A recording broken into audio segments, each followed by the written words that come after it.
Come on, serious suggestions, please. I'm not trying to write a thriller here. It's supposed to be an essay, you understand? An essay! That means facts and logic. Well, if it's facts and logic you're after, you shot yourself in the foot with your choice of research topic, didn't you? The Dotorre Suna mystery. When so much remains unexplained, there's little to be objective about. Unless, of course, you restrict yourself to textual criticism. Yeah, well, this is my teacher's area of research. I can't change that. But it's fascinating enough without having to sensationalize it, don't you think? The strange location, the missing details, a mysterious person. I want to write my essay on something interesting, and I'm interested in getting to the bottom of all this. That's the only reason I came to you. Yes, you came to me. So all the more reason to take my advice. The fact is, it's the dramatization that will make people want to read it. There's no getting around that. Okay, but... Did one of them just mention Dotorre Suna? But that's all the way in Inazuma! Is it just paimon, or is it kinda unusual for someone in Sumeru to want to write a paper about that? Everyone here's just going about their business. Maybe it really is just paimon. Guess people here are free to research pretty much anything. Great! Let's go find out what this Dotorre Suna mystery is all about.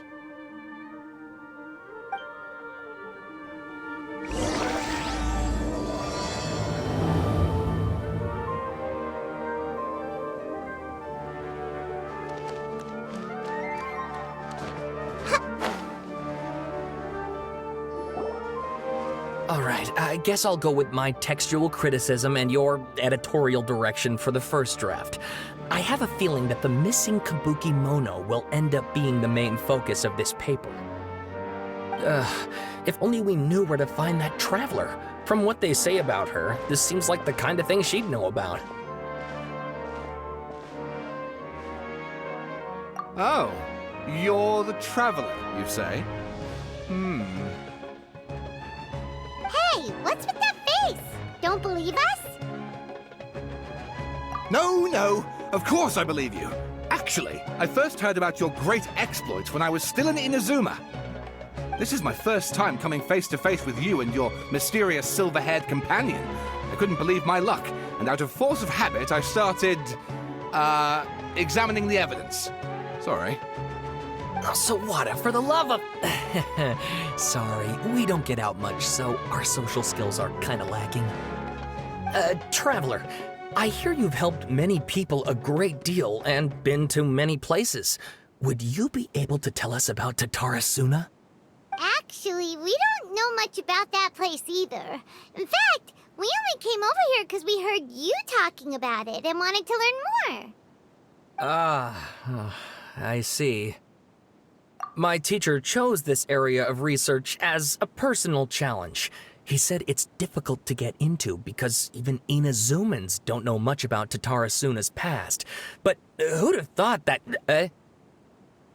If you don't mind, I'd love to show you all my outline for the book I'm writing about Dotorre Suna.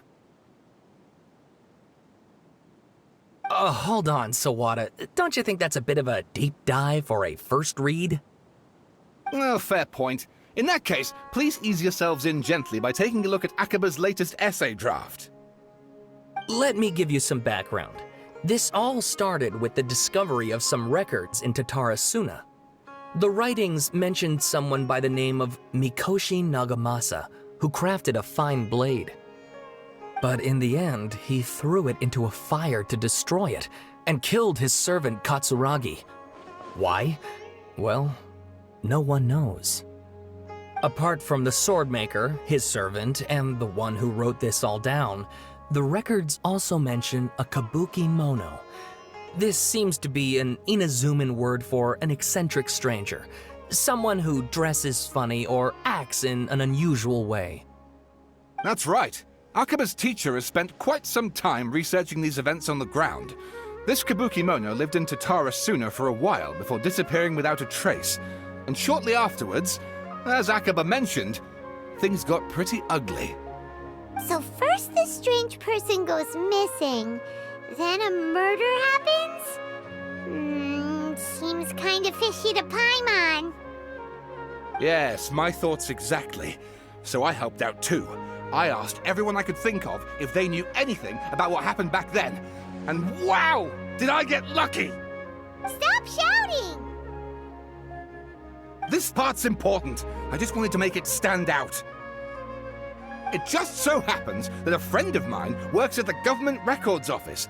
He looked into it for me, and I can now confirm that all the aforementioned individuals did, in fact, live in Inazuma over 400 years ago. Even back then, Dotorre Suna was already at the center of Inazuma's smelting industry. The man in charge was a government official named Niwa. Curiously enough, it seems like he went missing too. Wait, so there are 2 missing people in this story now? That's right! What's more, Niwa is a name with a lot of history to it. Have you ever heard of the great swordsmith clans of Inazuma? Oh, the swordsmiths? Yeah, like Ishin art and so on? Wow, yes. You really know your stuff. That makes things easier. So basically, this Niwa was a distant relative of the Kaidahara clan, the last practitioners of Ishin art. Something then seems to have happened in the Kaidahara clan, leading to their downfall. I don't know the details, but taken in light of everything else going on around that time, it makes you wonder whether it's all connected somehow. The Kaidahara clan? Sawada, you left out the biggest detail of all. Oh, yes, of course. How could I forget? Brace your minds, ladies and gents, for they are about to be blown. Or maybe you won't believe your ears. I wouldn't blame you, of course, because in all my years as a writer, this is by far the most. Get to the point, for Pete's sake. According to information acquired by Akaba's teacher, the Kabukimono was not a human, but a puppet. A puppet?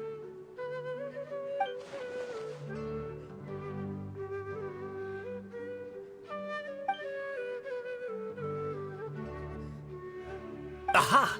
Judging by the looks on your faces, you do know something after all.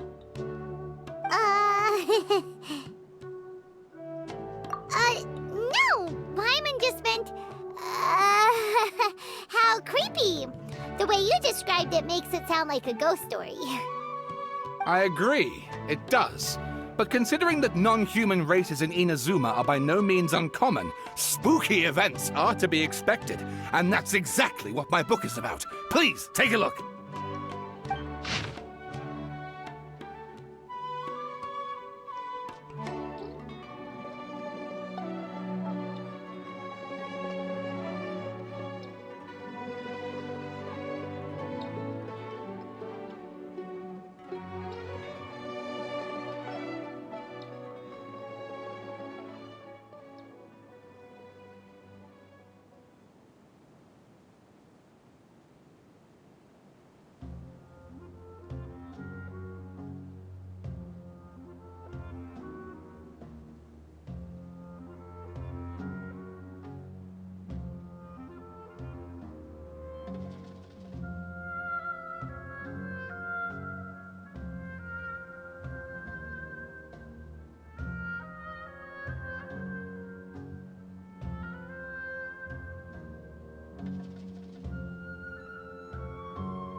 Oh, and please read my essay draft as well.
Sawada was encouraging me to follow his more creative approach, but I think essays should be grounded in facts.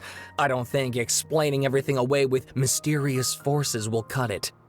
Oh, how about if I plug the holes in Sawada's narrative with political intrigue? Like, I could put a turf war between rival factions at the center of the whole series of events. Wait, you're allowed to just make stuff up? Pretty sure you've gone from essay to guessay there.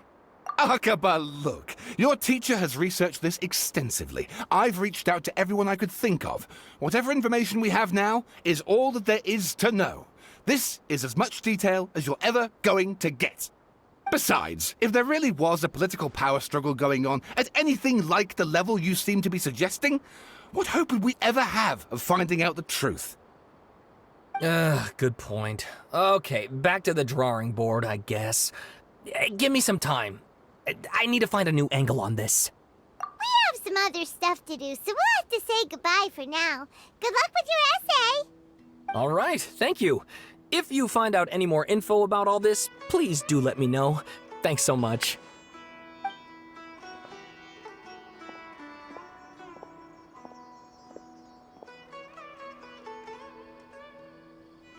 Hey, so that thing they were talking about, it has to do with the balladeer, doesn't it? Okay, then even if we did know something about it, we probably couldn't share it with them, huh? After all, we kicked his butt and got him locked up. Information about people like that is usually super confidential, isn't it? If you ask Paimon, Akaba should just pick a different topic. There must be as many essay topics as there are trees in the forest. There's no point in... Ah! Hey, did you see that? He literally just went by, over there. It looked like...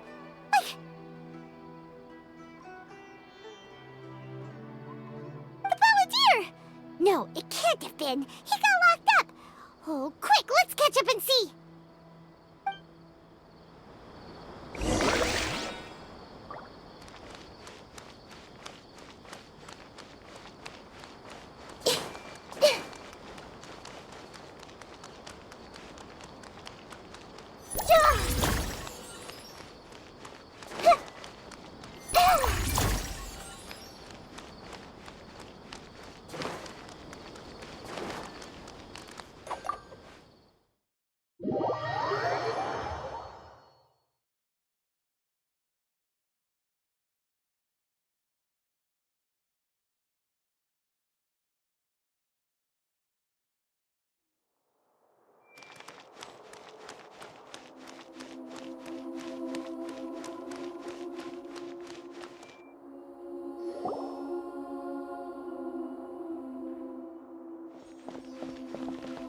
Traveler, Paimon, there you are.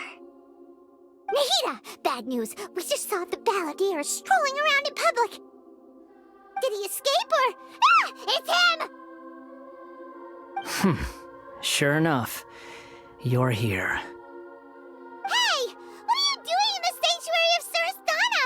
Aren't you supposed to be locked up? I know you must have a lot of questions. Please, allow me to explain. It was my idea to set the balladeer free. We made a deal, and he's gonna do some investigation in Irminsul for me. A deal? Huh. You sure you trust this guy? What did you expect? Why do you think Sumeru would keep me around otherwise? Or maybe killing me is all you can think about. But if that's the case, why haven't you done it already? Don't flatter yourself. It was... Nahida said there's still some mysteries in you to figure out. Ah, so if it were up to you, you'd finish the job? Guess I had you all wrong. There I was thinking you were just getting cold feet. Well, that escalated quickly. Not a good start. Could I ask you all to please calm down? But Paimon's worried about you, Nahida. Don't let him trick you. It's not every day you see people questioning the God of Wisdom's judgment. Just when you think you've seen it all. Don't There, try to drive a wedge between us! As long as the terms are reasonable, I don't think there's a problem in making a deal, even with the Balladeer. Well, I, for one, have no reason to doubt you, considering you even struck a deal with the doctor. Yes, one in which I gained valuable information. You'll come to understand more about that in the fullness of time. The Balladeer's power was all but completely spent after your battle. He's no longer strong enough to be a strategic threat to us. That puts him in quite a precarious position. Plus, he's a former Harbinger with knowledge of many of the Fatui's sensitive secrets. Being stuck here in Sumeru could make him a sitting duck, depending on how the Fatui plan to respond. Wait a second. Former? You mean, he's not a Harbinger anymore? I take no pleasure in saying this, but it seems as if the doctor had no intention of welcoming back a loser, so... Sometimes it's you using them, other times it's them using you. Most human relationships are this way. Certainly all the stable ones are. That's how it was between me and the Fatui, and also between each of the Harbingers. So as long as you have some value to offer, nobody will ever abandon you. But after recent events, even I have to admit that I'm not worth quite what I used to be. Well, if the Fatui are gonna reevaluate my utility, I need to have a backup plan for myself. As we discussed, I don't like causing harm to living beings, and you said you need protection. So, why not join forces with us? I think these two have made their objection to that idea fairly clear, don't you? And they're your friends, so I guess you'll be siding with them. Yeah, obviously! Nihira, don't listen to him! Then let's put that discussion to the side for now. We still have time. Today can be a trial run. Where we go from here will depend on how well we manage to cooperate today. All right, then I'll do what we agreed. Good. Go now, and keep in touch. Nihira, are you serious about this? Yes. I have my reasons for this decision. In fact, I'm largely doing it for your benefit. Yes. As I told you once before, there's information about your twin in Irminsul. Oh, yeah. Actually, that's the whole reason we came to see you today. So, you have an update on that? Mm-hmm. You may remember me mentioning that the Fatui had not included your twin's details in the Descender category. This is an extremely important point. It's possible that the Fatui have other information that even I don't know about. And since the Balladeer used to be one of them, he'll be better acquainted with this information than I am. He was granted the power to connect with Irminsul when he almost became the god of a new era. Even though he no longer has the Gnosis, some traces of its power remain in him. He can still connect. The amount of information in Irminsul is vast beyond description. Sifting through all of it without knowing what to look for would take too long, even for me. So I asked the Balladeer to search in Irminsul for any information about the Descenders. He's more familiar with this kind of information, and should be able to find it more quickly. Exactly! Or what if... Paimon just doesn't trust him! He's treated us as enemies every time we've run into him! I understand. But sometimes, everything is dictated by which side you're on. How things will go in the future depends on what information he brings back. And Traveler, I know what your heart desires most of all. Our minds have connected several times before. There is a corner of your heart reserved for an intense longing. A feeling of being all alone in the dark, searching for the one candle whose light still burns. As Sumeru's deity, it is my responsibility to be on guard against the Balladeer. But as someone who counts you as a friend, I want to do something for you. If this deal with the Balladeer can give you the answers you've been longing to find, then it's worth it. It's my pleasure, really. You're Sumeru's hero. You've more than earned it. Paimon's still worried about this idea. Is there anything we can do to help? I was going to contact you about that, but then you suddenly showed up on your own accord. Seems like we have a telepathic connection. In fact, I was going to ask you to supervise the Balladeer on my behalf while he carries out the task I assigned. Even though he only has a fraction of his full power left, that's still a fraction of a former Harbinger. If you could accompany him, it would put my mind at ease. Of course, I'll be there to help guide you through Irminsul from the outside. Great, thank you. Prepare yourselves. I'm going to transport you into Irminsul.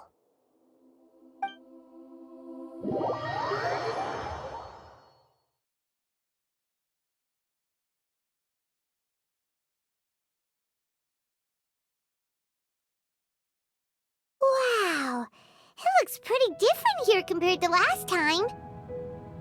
The colors are gentler. Guess that must be because Sumeru's at peace now.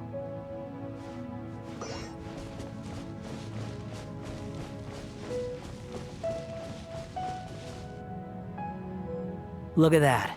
Hot on my heels. You know, you didn't have to cut your catch-up short just to keep me company. Oh, but I guess you panicked when you realized that I might enter Irminsul ahead of you. Shut your beak, jailbird! No way a prisoner gets to be so smug! I understand that prisoners have to put up with harassment from the guards, but right now, I'm on temporary release, so maybe you should think about backing off a little. Sounds like a successful rendezvous. I need to be quite clear about something. In a few moments, you'll be entering into the innermost region of Irminsul. It is an environment like no other, and the most important place in all of Sumeru. Unlike anywhere else, Irminsul's inner region consists exclusively of torrents of information. You must put aside your differences and be extremely careful as you navigate your way through. I know there are many grievances between you on both sides, but it is essential that you remain calm after entry. This is as much for your own safety as anything else. Fine, let's call it truce, but only until this mission's over. Let's cut each other a little slack, shall we? We are going to be traveling together after all. Per my agreement with Lesser Lord Kusanali, I'll be at the front. It's my job to lead the way and get rid of any obstacles in our path. All you have to do is keep your pretty eyes open and try not to fall behind. You sure are confident. Paimon will give you that. You make it sound like you're even more experienced at adventuring than us. If there are no further objections, I suggest we get going.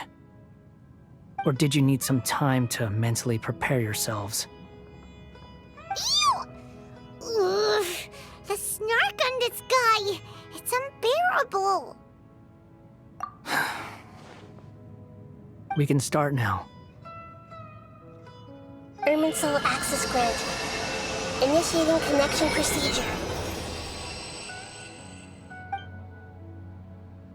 Is this a small sapling? Oh, darn it! Come on, let's catch up with him.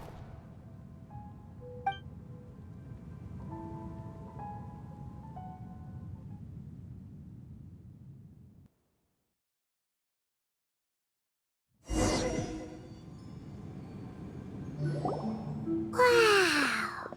So this is the inside of Irminsul.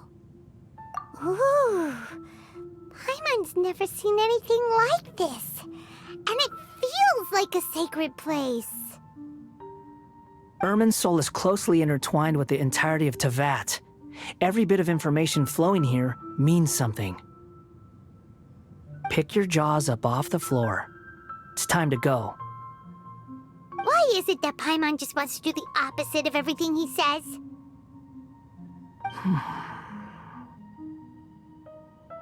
Lesser Lord Kusanali, we will now proceed to the heart of Irminsul.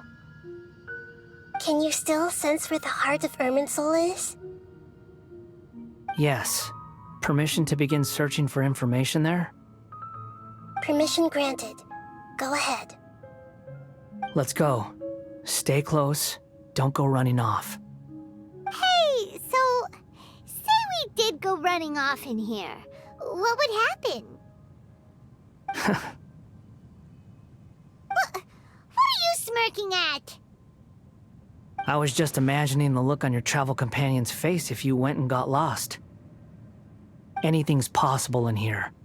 You can't rule anything out.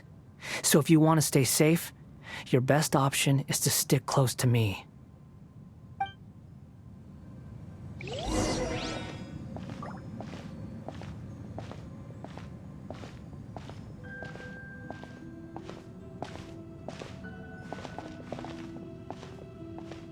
These sapling things have spread out.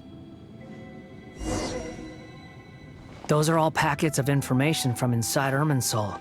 Be careful not to touch them.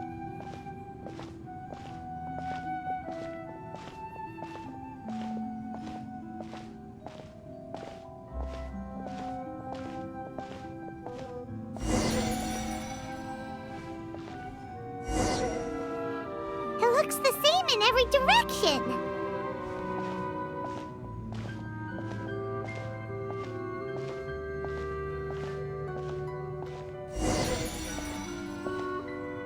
No wonder he mentioned about getting lost. Huh. What do you know? He was actually telling the truth. Is he mocking me again? What is it this time? There's a time and a place to lie, but this definitely isn't it. So why don't you relax your guard a little?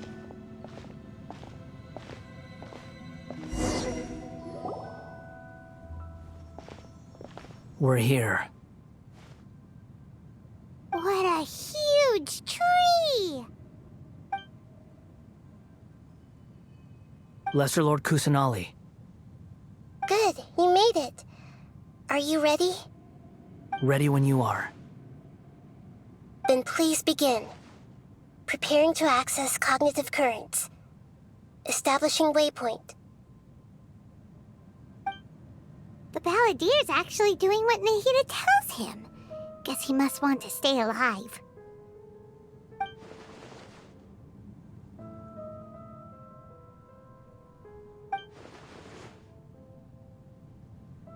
The rest is up to you. If you discover anything at all, make sure to share it with us. Will do.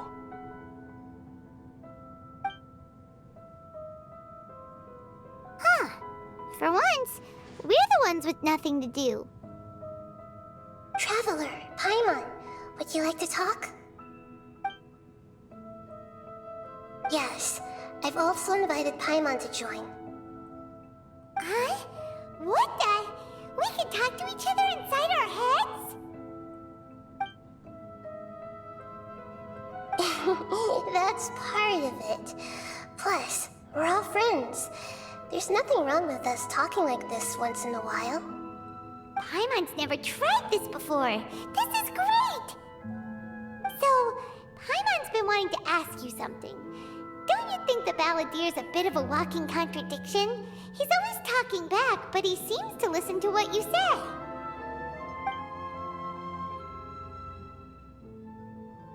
As I've told you before, there are still some mysteries for him to resolve. Things that are clear as day to me, but that he has yet to understand.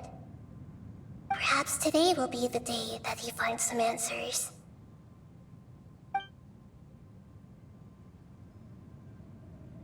Well done. Smart and attentive as always.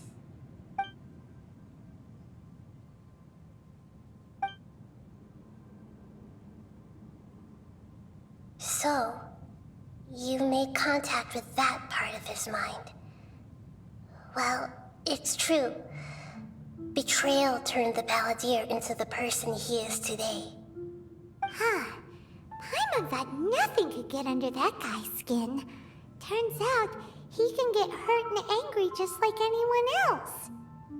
Everyone has a history, Paimon. Even if you're a puppet created by the Archon. Speaking of puppets, we ran into two people at the Academia today talking about an essay. Turns out their topic was about the Dotorre incident. Nahida, do you know anything about that? If you mean the mysterious events, the Kabuki Mono and so on, yes. I know about all of that. Really? Because from what they were saying, it sounded like lots of Dotorre history is still unexplained. And most of the information we have now is just from people filling the gaps with their imagination. At least that's what they thought. Oh? How interesting. Those two managed to deduce quite a lot through guesswork alone. So the Gesse got it right? Well, they guessed right about one thing. Dotorre Suna was sabotaged. Must be a riveting conversation you three are having. Funny how all the good ones happen when I'm not involved. What makes you think we're talking to each other? Don't insult me. You're having a private conversation without me. Obviously, I must be the topic of said conversation. Of course you do. You can't have your prisoner knowing too much. So, have you found anything yet? Still looking. Don't get your hopes up, though. You and your twin come from outside this world. It wouldn't surprise me if there was nothing on either of you in Irminsul at all. Wait, how did you know about that? Did Nahida tell you? It's not like we've never met before. And anyway, you're world famous. It'd be more surprising if I didn't know a few things about you. Right now, we have to keep the peace. I'm not interested in creating more misery for myself. And making cordial conversation is something I can manage. Huh? Wait.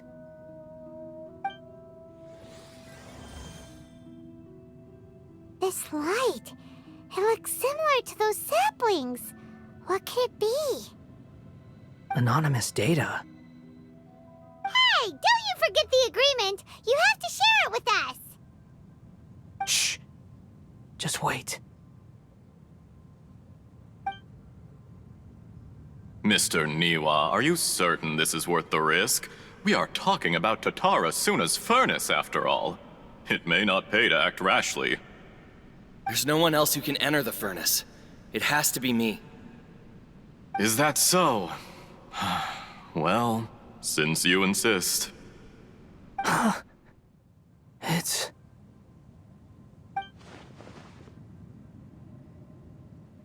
Whoa!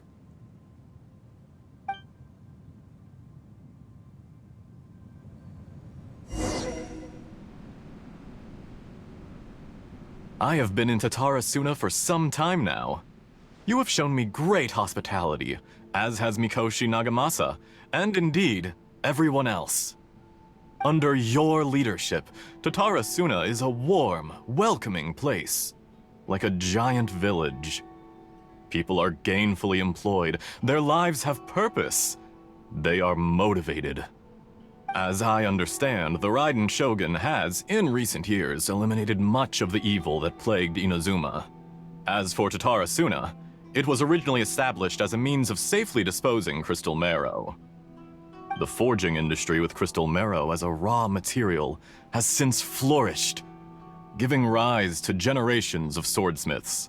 Some world-renowned, others unknown, all passing on their legacy.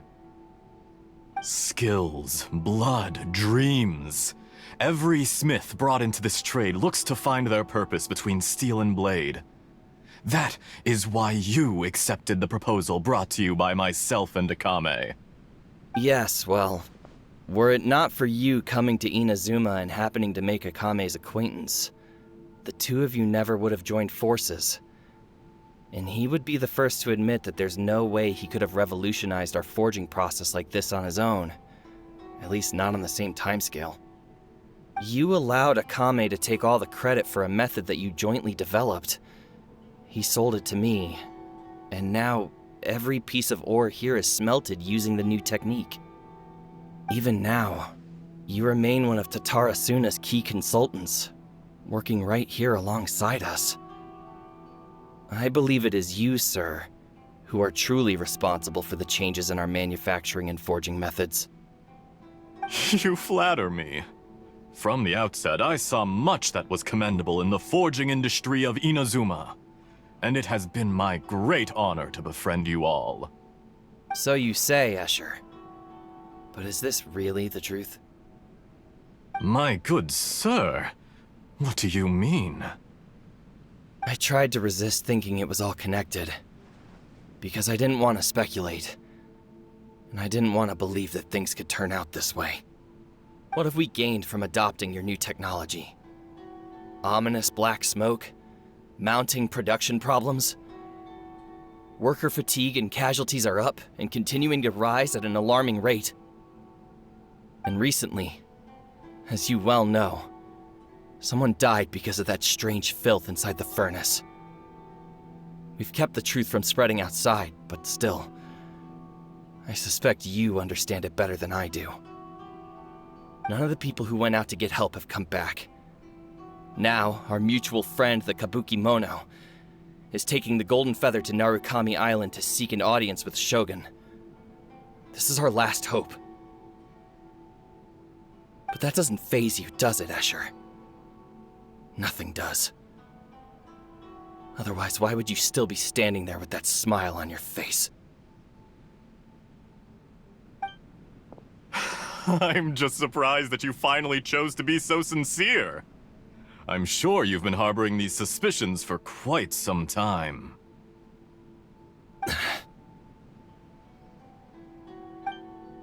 Mikoshi Nagamasa may have noticed that there was one common denominator among all these events.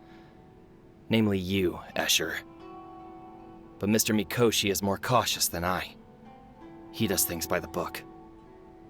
After all, Nagamasa is the adopted son of Mikoshi Torichio, the yokai struck down by the Shogun's own hand. If he truly seeks to redeem his family's honor, an abundance of caution is well advised. You're well informed on the subtleties of his situation for a mechanic all the way from Fontaine. Are you sure you're not a little overqualified? Why, Mr. Niwa, are you suggesting I find a job as a diplomat? Sadly, I am so very attached to my craft. Enough, Escher. I'm here because an evil force is raging inside the furnace. And someone needs to take your new device inside the high-risk zone so we can absorb it and put an end to the problem. I'm in charge here. And I'm about to take some responsibility and head inside. Probably to my death. But what about you? What are you still doing here? Judging from the look in your eyes, you don't seem to trust me. Drop the act! We're past that now. Whoever you are, it looks like your plan to destroy Dotorre Suna has worked. I just want to know what you're still doing here. What's left? Don't you have all your answers by now? Honestly, I'm just waiting for the right moment.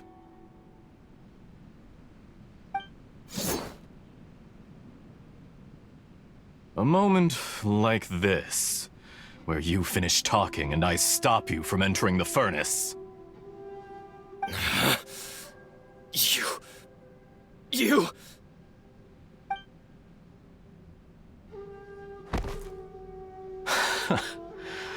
You're a little smarter than I initially gave you credit for. I thought I'd disguised myself exceptionally well, at least for the first few days. But to my surprise, you had your people look into my background right from the start. It's a long journey from Inazuma to Fontaine, but that didn't stop them. Eventually, they managed to confirm that Escher was an alias, and that I was not from Fontaine at all.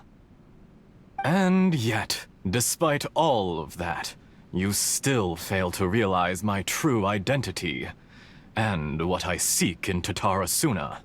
Did you really think you would be able to see through my plan?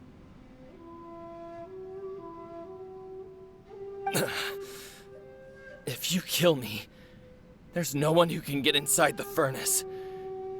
So you're really going to destroy this place? Is that it? Oh, but you're quite wrong. There is one other person. Some may not see him as a person, but you told him yourself. You're not a puppet. You're a human. You're just missing a heart.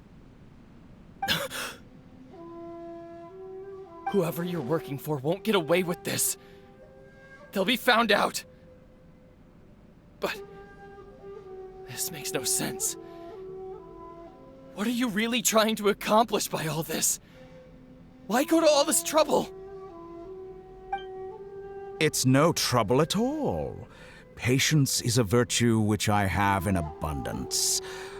This is all part of a carefully controlled experiment. If you must know, I'm happy to divulge my true identity. I'm a Fatui harbinger. Call me the Doctor. The Fatui? Who? What do you want? Just to create a minor inconvenience for your nation. That's it? That's why you gave us your cursed technology? Just to let loose the evil energy from the crystal marrow? Look how even the righteous soul is filled with venom when faced with its demise. My device functions precisely as you say. It is the only chance you have of preventing a catastrophe and keeping the truth from the outside world. However, I did not make it with you in mind. It is easier for a person to be possessed by evil spirits when they are filled with hate. So give in to your fury. I want to see what happens when a malevolent heart is placed into an unsuspecting puppet. Make no mistake, even without you, that pure, innocent puppet would only end up being used by someone else instead. What other reason would a human have for befriending one who is not of our kind?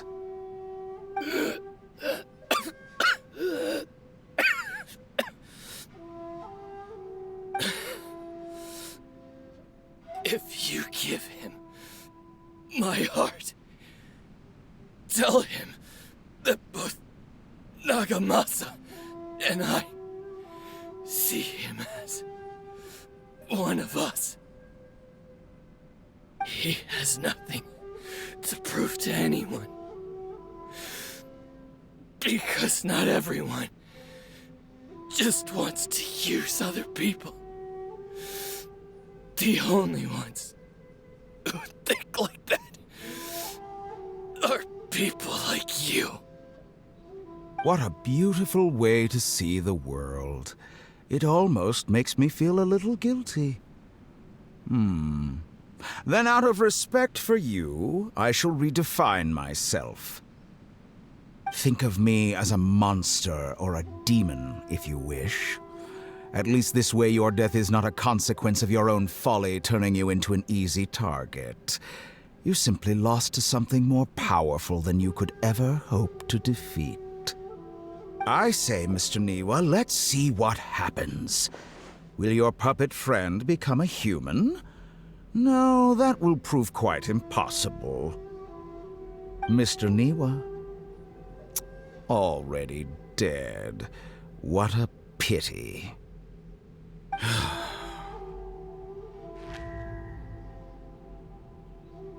Jester, I have completed the task you gave me, creating a gap and infiltrating Inazuma's inner workings. What fun it was. I'd like to introduce a puppet to you. If he proves useful, let's make him our newest comrade.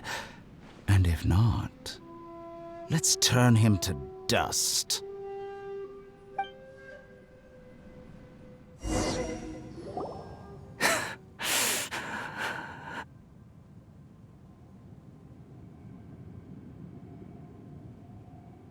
Hey, are you alright?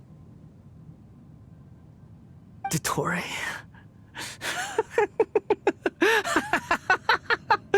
Dotorre!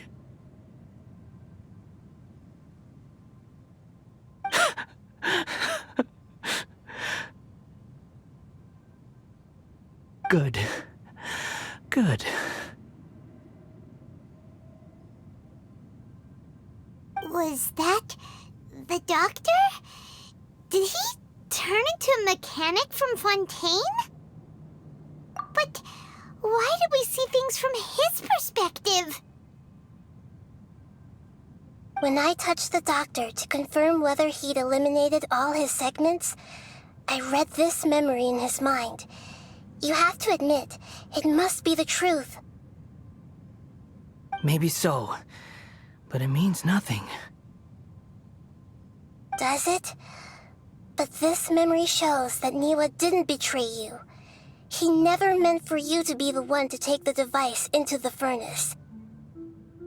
You know very well what that means, even more so than I.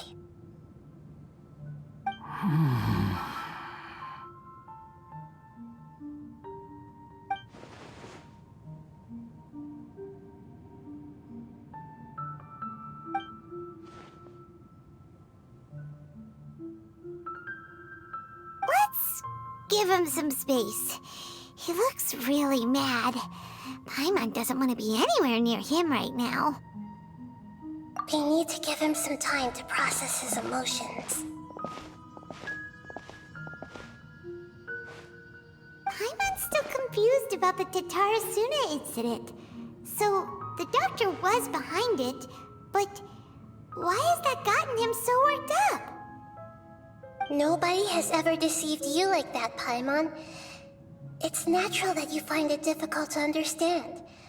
Perhaps he needed to learn this someday. So now you have the complete picture. Katsuragi took the Kabuki Mono to live with the people of Dotorre Suna. Later, the doctor showed up, disguised as the mechanic from Fontaine. And that's when the trouble began. It was all a horrific experiment planned by the doctor. Everything he did was just to plant seeds of disaster in Inazuma that would bear fruit in the future. Of all the unwitting participants in the doctor's experiment, the balladeer became the main test subject. After the events you just saw in that memory, the doctor put Niwa's heart into the device and handed it to the balladeer. Then, he instructed him to enter the furnace and absorb all the filth caused by the smelting process. The load was far beyond what he expected, but the balladeer survived. He left the furnace in sheer exhaustion and said to the mechanic, "This device seems to have protected me. What's in it?" The mechanic answered, "Niwa fled this place for fear of punishment, but he left you a gift. He said it's the one thing that you've been looking for." He took it straight from the chest of one of his innocent servants. The mechanic removed the withered heart from the device as he spoke. The balladeer was stunned that such unthinkable cruelty had brought him the thing he'd been longing for his entire life. A heart acquired through cold-blooded murder is a cursed thing, but it has protected him from the filth. He thought Niwa had completely betrayed him, and yet this very betrayal had ensured his survival. Overwhelmed with anger and sorrow, the balladeer threw the heart to the ground and left Dotorre Suna without looking back.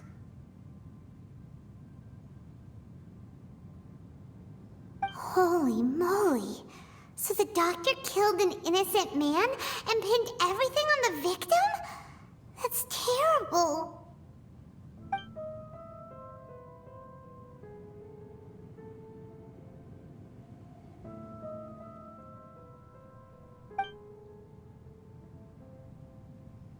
Yes.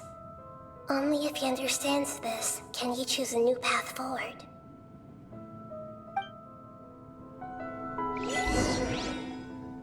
Dotorre, you brazen-faced... Niwa didn't run from justice. You killed him.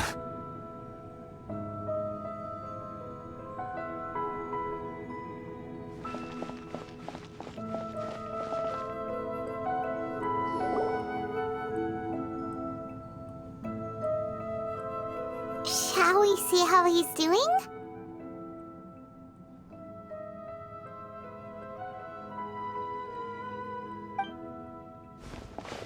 Hey, you alright?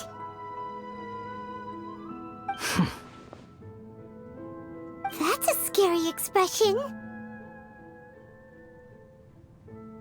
Are you worried about me? If we didn't have such a history, I'd almost think that qualifies me to be your friend. It won't. I'll keep my end of the deal.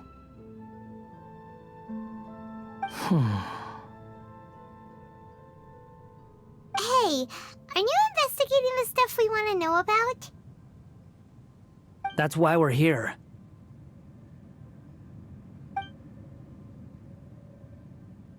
But unfortunately, there's no information about the Descenders in Irminsul. Even if you can't find anything, that seems to confirm it. Irminsul does not keep records on the Descenders. Anyone who comes from beyond this world is not counted as part of Teyvat. Oh, does that mean we have to leave empty-handed? Don't thank me just yet. You look really upset. Well, since Irminsul was a dead end, I guess I can share some other info that might interest you. Huh? About what? The reason why there are records about your brother in Irminsul. It might have something to do with Conria. Apparently, Conria was his first destination when he arrived in this world. Plus, he only came to this world because the heavens responded to the summoning. The heavens responded? The Jester told me this himself. You can take his word on this. He was a royal mage in Conria, and lived with your brother for a time.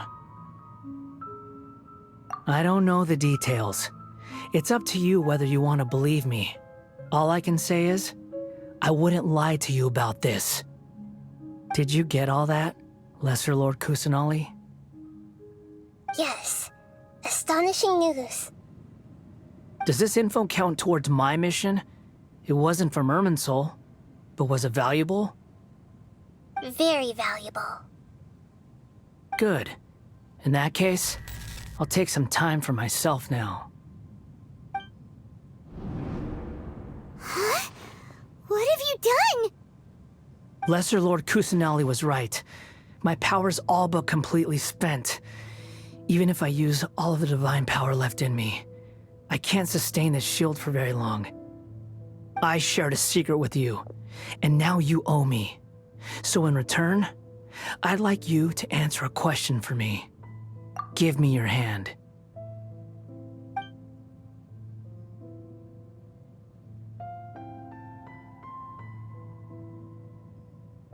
Can you hear my voice inside your head? No, I can't do anything like that anymore. At most, all I can do is exchange a few words with you. So tell me, in this world, is it possible to change the past?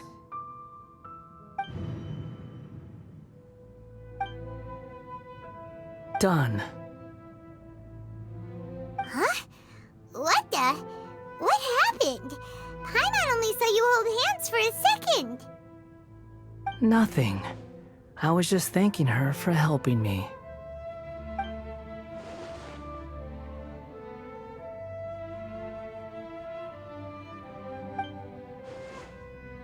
So long. I suggest you get yourselves out of here quickly. Where are you going? Hey, wait up! Didn't you say not to go running off? Fast reaction time. But I don't think we'll be seeing each other again. From this day forth, the names Balladeer and Kabukimono will cease to exist. Those who died in Tatarasuna because of me deserve another chance at life. Hey! Balladeer! Don't do anything stupid! You know, I never did like insects. Hordes of the puny things swarming together can be a real nuisance. And I enjoy nothing more than to stamp them out like the pests they are. But if a colony of harmless ants isn't threatening anyone, I guess they deserve to be left alone. Luckily, everything can be set right. It's time to solve this once and for all. Balladeer! Balladeer! Uh-oh, he disappeared. Come on, we gotta find him somehow.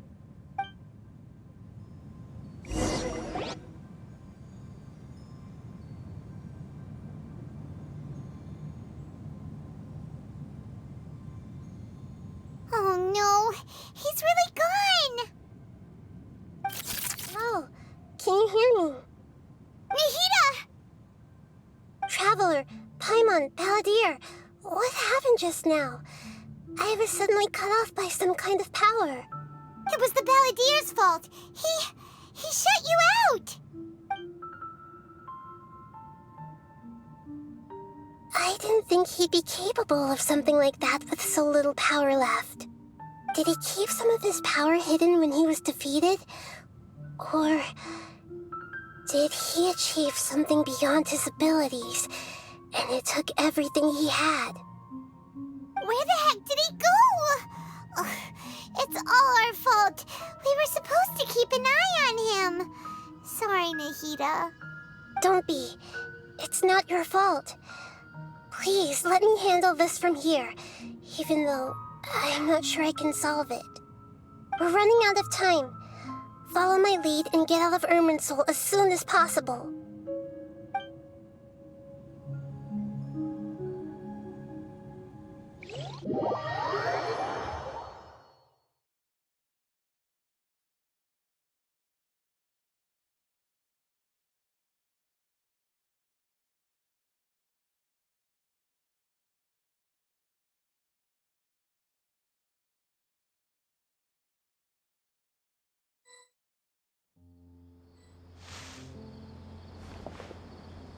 We're out! And we're at, an inn or something? This is an emergency. I'll have to ask you to stay here for now. Everything's arranged, and nobody will disturb you. I'm sorry, but this isn't something I need your help with. Leave this one to me. An emergency? How bad is it? Nahida, will you be okay? Don't worry. If my assessment is correct, though there may be some minor disturbances, it won't lead to a disaster. Please rest and recover your strength here until I say it's safe.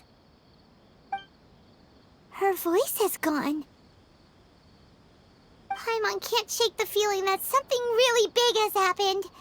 What do you think the Balladeer meant? And why did he suddenly grab onto you before?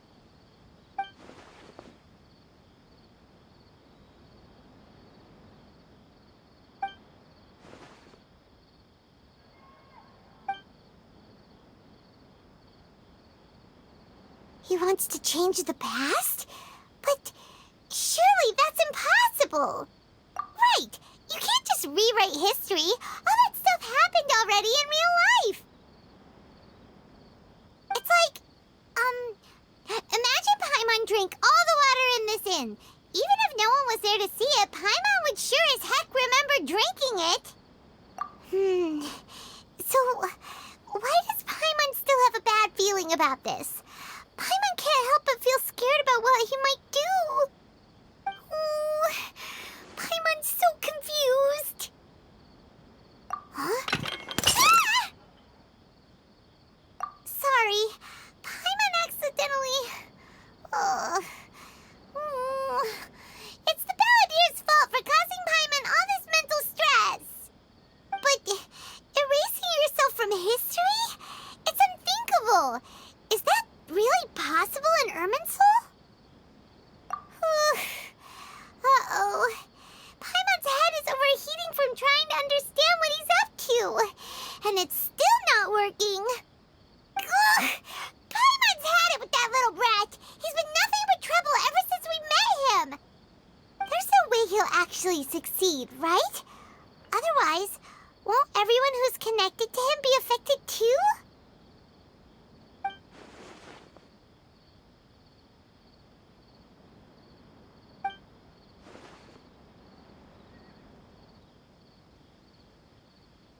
There's nothing we can do about it at this point. Hey, have you got any ideas on what we should do next?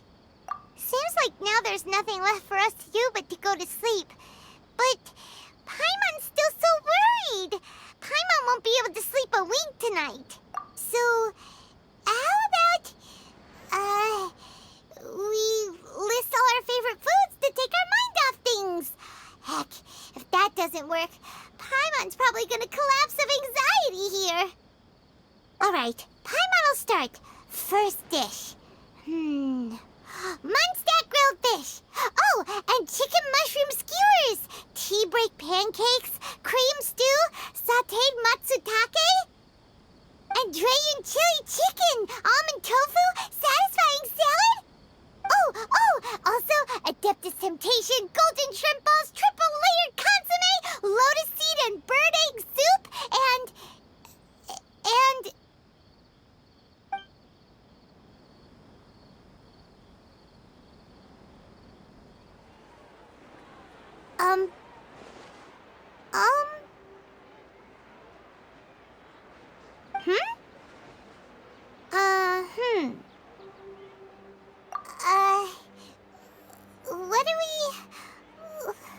What was Paimon supposed to be doing just now? Paimon was, talking? Huh. Paimon suddenly can't remember what she was talking about. What was it again? The Balladeer? Is that a food too? Huh. Weird name, though.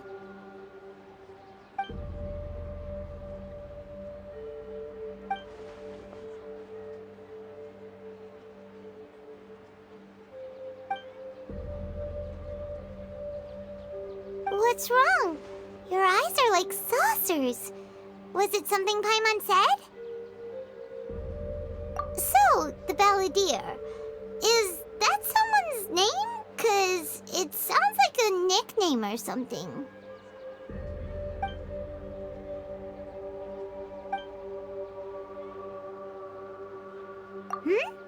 Okay, sure. Where are we going? Huh? Fine by Paimon, but is everything okay? You're acting like this is an emergency.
Ah, it's been a while. Of course. Go ahead. No. Now there's a question I wasn't expecting. Very well. I'll tell you what I know once more. The once renowned Raiden Gokuden, comprised of 5 branches. Amenoma, Futsu, Ishin, Hyakume, and Senju. The art of forging practiced by these 5 clans was first taught to them personally by the almighty Shogun. Over time, the 5 branches diverged from one another as generations of bladesmiths honed and perfected their craft until they became 5 distinct traditions. Most of the great swordsmith clans of old have since fallen into decline, and for a long time, only the Amenoma branch kept its art alive. But fortunately, Kaedehara Kazuha recently returned to Inazuma and took up the mantle of the Ishin art. Now, 2 clans remain of the original Gokuden 5. If my memory serves me right, you yourself were present when he forged the Ishin blade. Oh, yeah, we were! Paimon remembers that now. We learned a bit about the decline of the Raiden Gokuden then, too. It seems like such a shame. That, my friends, is a tragic tale indeed.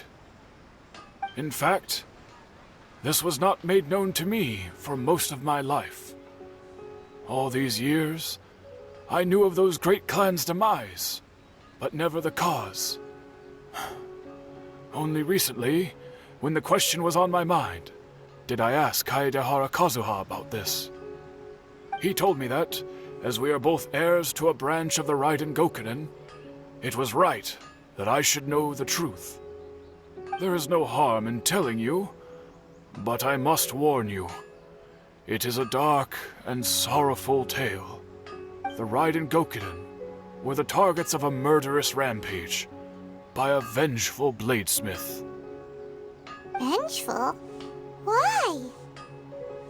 400 years ago, so I'm told, there was a catastrophic malfunction in Dotorre Suna's furnace. One brave swordsmith heard the commotion and chose not to flee, but he rushed to the scene, hoping to prevent a disaster. Dotorre Suna was home to a state-of-the-art forging and smelting operation in that day, and overseeing it was the armory officer. His surname was Niwa, though he had family ties to the Kaedehara clan. Knowing that they had just one chance to save countless lives, Mr. Niwa and the swordsmith leaped together into the furnace. The furnace quickly stabilized, but neither of them made it out. The smith's death, though heroic, dealt a devastating blow to his family's fortunes.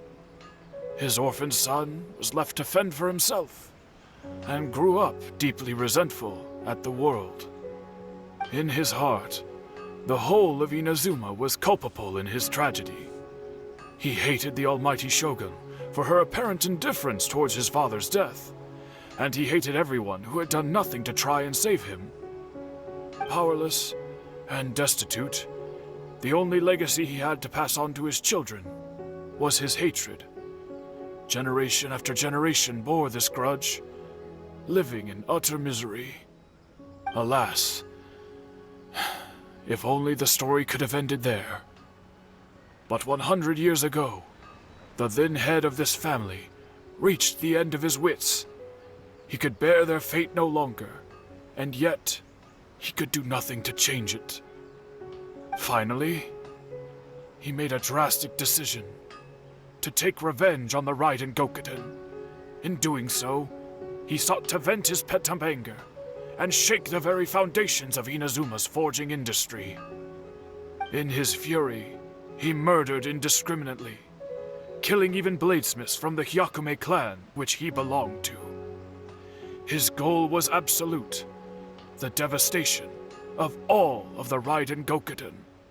But when he came to the Kaedehara and Kamisato clans, his killing spree came to an abrupt end. He failed to catch them unawares. They fought back fiercely, and they did not spare his life. That is why the Kaedehara clan and their Ishin art survived that day. I suppose they were the lucky ones, under the dire circumstances.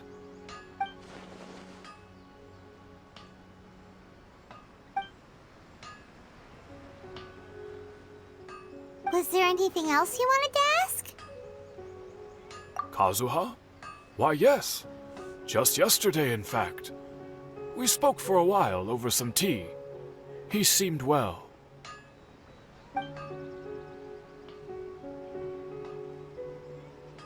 My pleasure. Don't tell Paimon. There are other places you want to visit too, right? Your expression says it all. You can't hide anything from Paimon. On to the next stop. Lead the way, traveler. Paimon will be right behind you.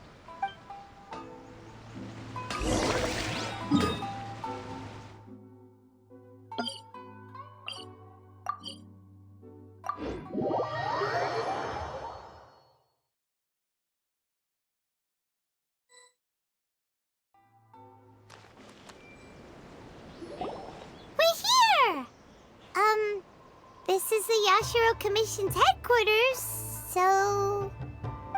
Traveler, it's been a while. If you're looking for the Commissioner and Miss Kamisato, I'm afraid your timing is unfortunate. They're not here right now. Are they out on business? The Commissioner is out on business, and Miss Kamisato is standing in for some meetings in the Commissioner's place. If it's urgent, you're welcome to wait inside until they get back. What do you think? Shall we go in? If it were anyone else, I couldn't allow it. But seeing as you're so close with the Commissioner and Miss Kamisato, I think it should be okay. We'll be heading in then. Thanks! Hello, dears. Is there something you want to say? Of course, traveler. Yes, I know who you are. Miss Kamisato has told me about you. What would you like to know? Oh, they're both very well indeed. Lately, Miss Kamisato has been rather busy attending all kinds of meetings and occasionally paying visits to some local organizations on the Commissioner's behalf. As for the Commissioner himself, well, you know, busy as ever. That much hasn't changed. Although he does seem to be in a rather good mood these days. So pretty much business as usual in the Yashiro Commission, huh? Very much so.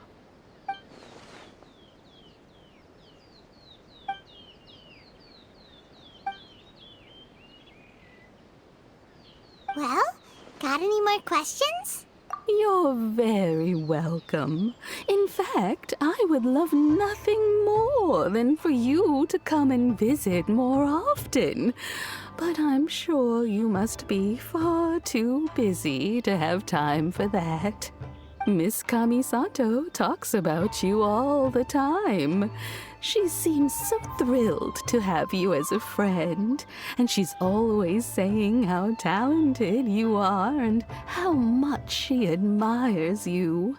I must say, many things in Inazuma seem to have taken a turn for the better since you arrived here. So you're not just Miss Kamisato's knight in shining armor, you know. You're a hero to us all. I mean it. Whenever the Commissioner dines at home, Toma always joins him. I always find myself at my most relaxed when I'm serving the two of them and listening to them chat away.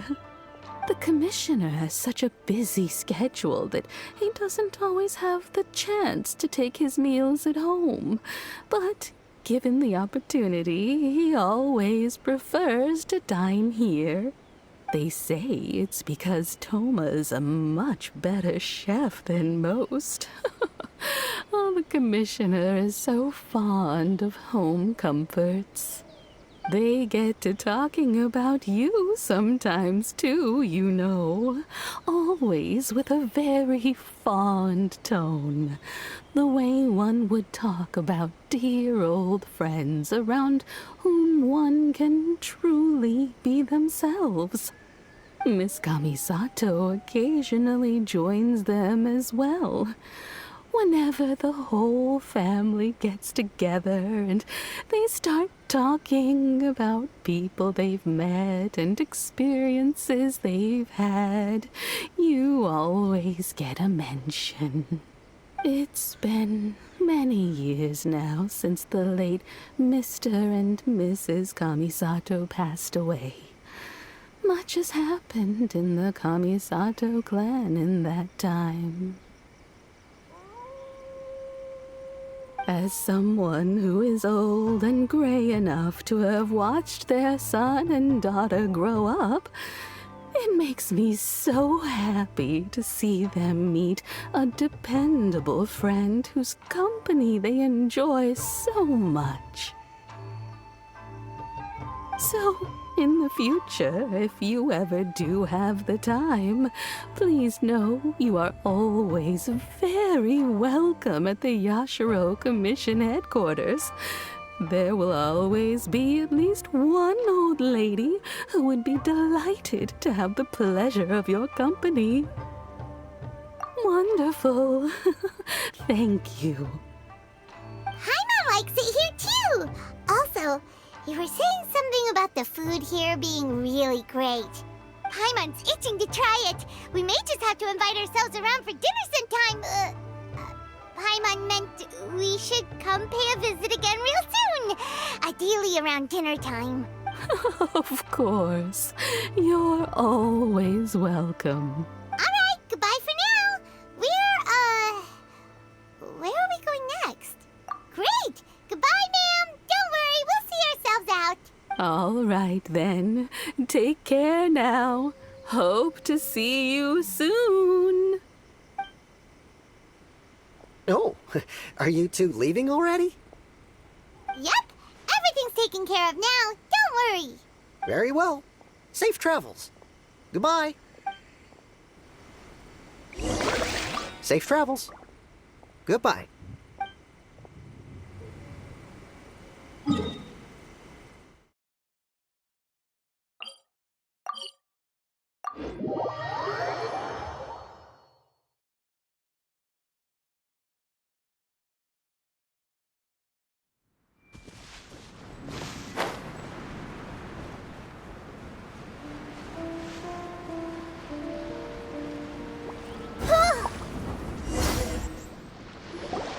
Well, here we are. But what are we looking for? Something or someone? Do my eyes deceive me, or is that the Traveler and Paimon? Xavier? What are you doing here? I was in the general area, and now I'm in this specific area. There, that's me. So what about you two? We have some questions and thought you might be able to help. Certainly do. I've researched the furnace here in some depth. If there's anything you want to know, just ask away. Like the back of my hand. Make no mistake, I have been here a good many times before. Not only that, but I've met people in Inazuma whose families used to live in Tatarasuna years ago. They said it's all true, the history here.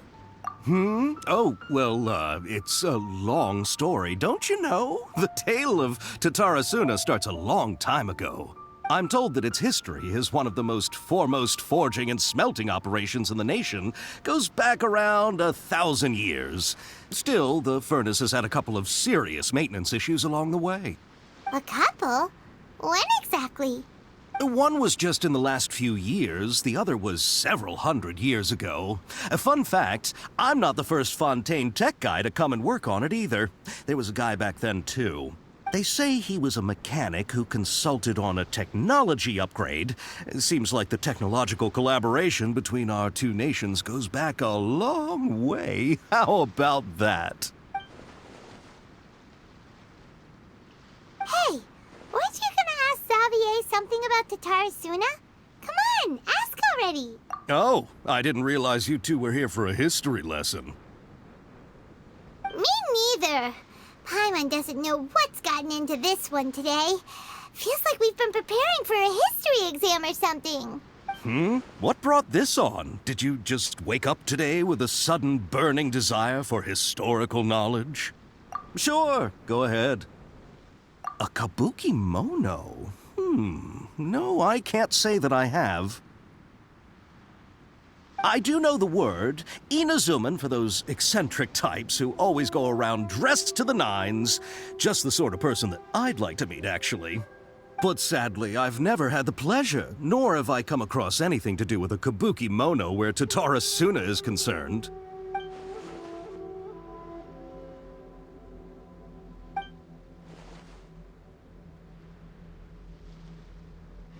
Of course! Don't mention it. Oh, we're leaving? Okay, bye, Xavier. Oh, you're most welcome. More than happy to help. Farewell. Looks like you got all the information you're looking for. Sure, but what's up with you today? Whatever it is, it seems like it's really troubling you. Keep your smile, Spinal Crocodile. No matter what happens, paimon will always be there for you. Hey, don't mention it. Alright, let's head off and go meet Nahida.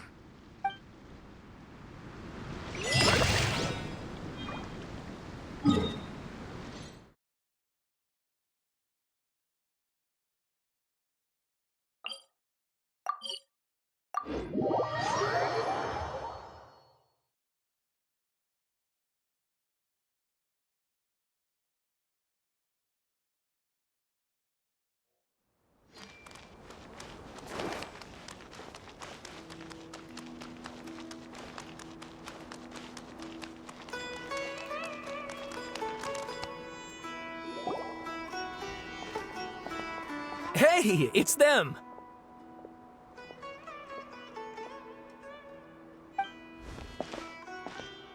Akaba, Sawada, you're still here?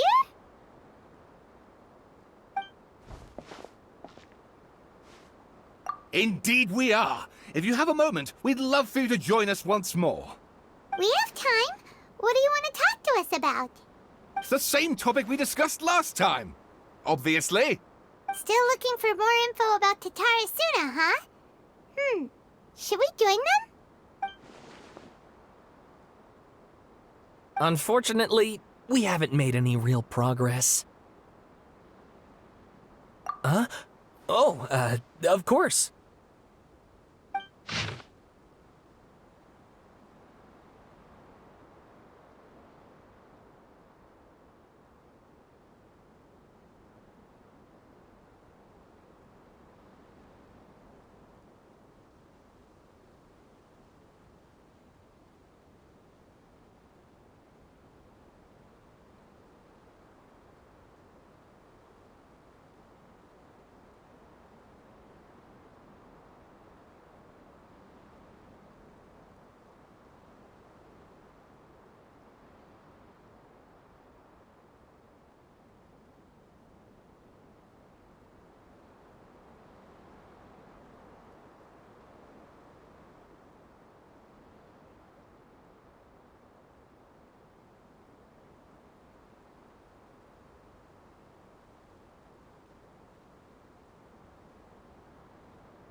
I presume you'll want to read mine as well.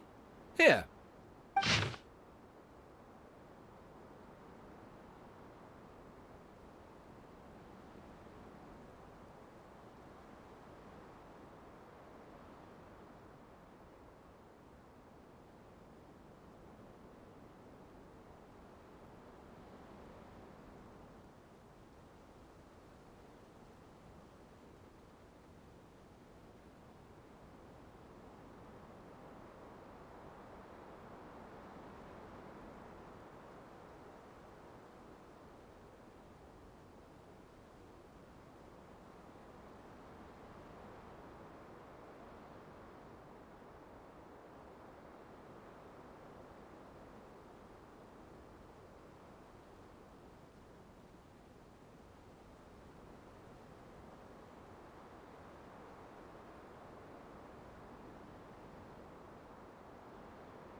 Well, what do you think?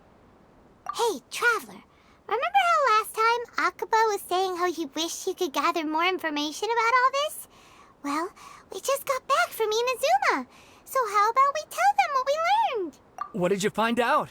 Something big? It's a long story. Basically, we have some friends in Inazuma, and... Wow, so many new details. Thank you so much for sharing that with us. Well, well, so it all comes down to one man's desire for revenge. Huh. You heard this from a member of the Armanoma clan, you say?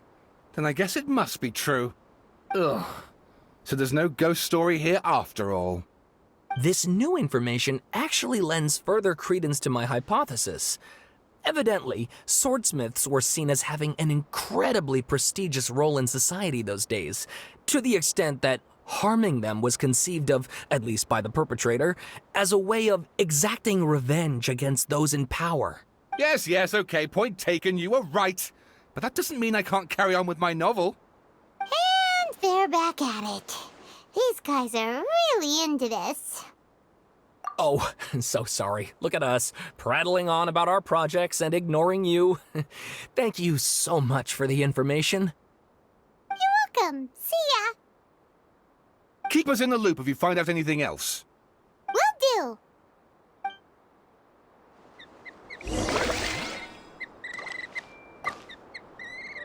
Great! I can finally move forward with my novel.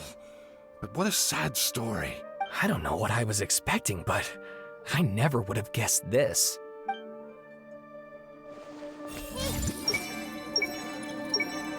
I'd better make some notes and then get working on my essay.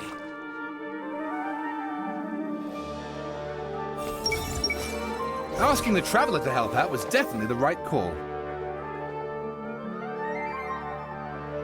I see everything. I haven't seen Mahamatra Sino for ages. Has he been playing cards this whole time?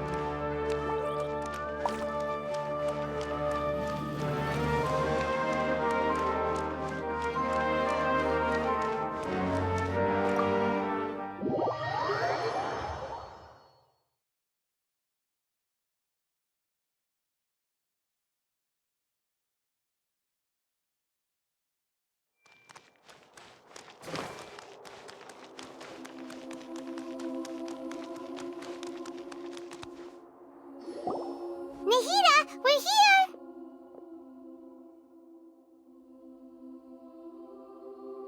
Traveler, Paimon, how have you been? Ugh, where to start? Paimon hasn't had a moment's rest this whole time. That night, we ended up chatting and chatting until suddenly the sun was up. And then she decided she wanted to go to Inazuma. The Balladeer? It sounds like some kind of code name. You look troubled. Is there something you need to tell me?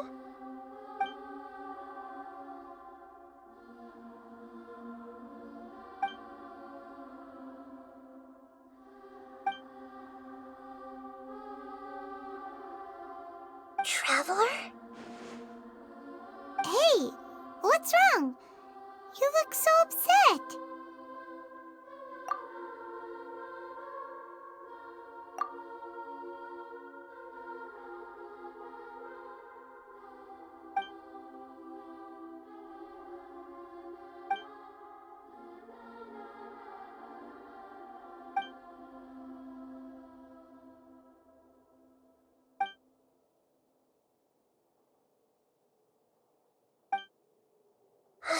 That's quite a story.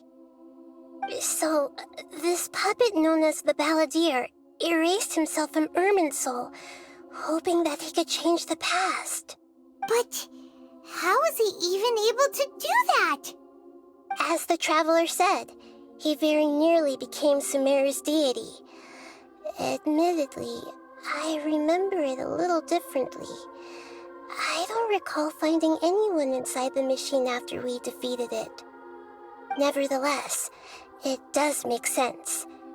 If someone were to successfully erase themselves from Irminsul, the world would change to reflect the new reality.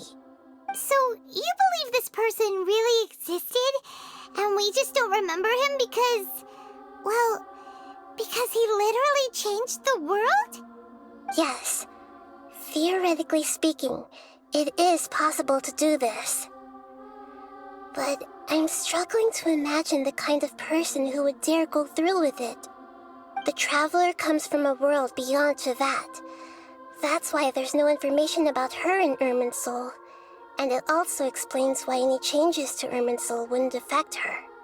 So if there's anyone in the world capable of retaining memories from a past that has been rewritten, it's you. It's quite incredible when you think about it. Paimon's having a hard time understanding this balladeer guy's motivations. Why did he do it? I can only make inferences based on the information we've been given. As for what kind of person he was, only you remember that.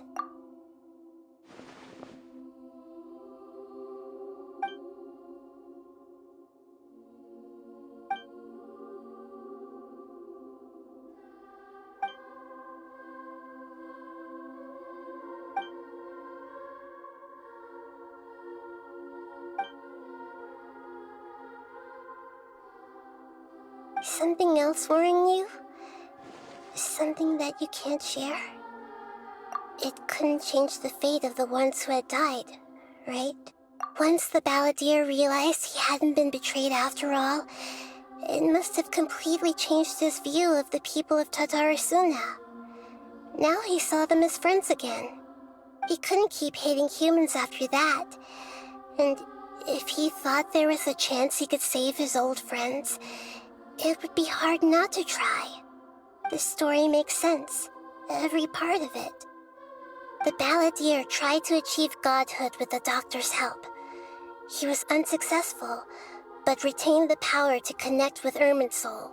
That power then enabled him to change what was recorded in Irminsul and erase himself, even though he didn't have much strength left. Yeah, it does make sense, but it still ended in tragedy for his friends. It just feels so hopeless. He gave everything to do this, but it seems like he got nothing in return.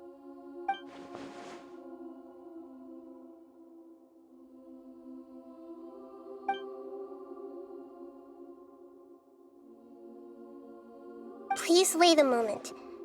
I want to check something. Found it. This should be the one.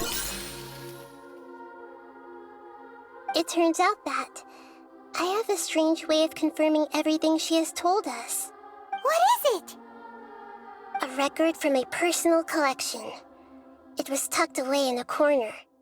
You should take a look.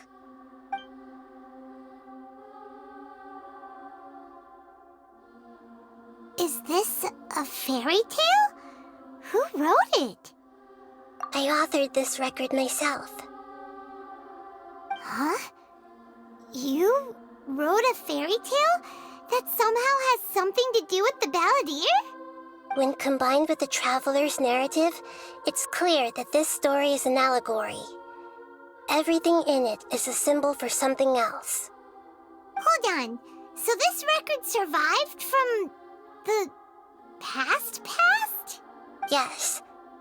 Any information about the balladeer or the kabuki mono in other records will have been changed. But I wrote this story in a way that means it was left intact. Changing the information in Irminsul changes Tevat. But Irminsul can't change information that was well hidden in advance.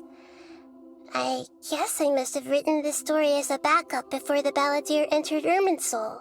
That's incredible! What a great idea! And sending the Traveler into Irminsul with the balladeer must have been a further precaution. I knew she'd remember everything. This story is abstract enough that it still resonates with the present information recorded in Irminsul. But if we connect all the different pieces together, the true story that emerges is the one she told us. The now erased life of the balladeer.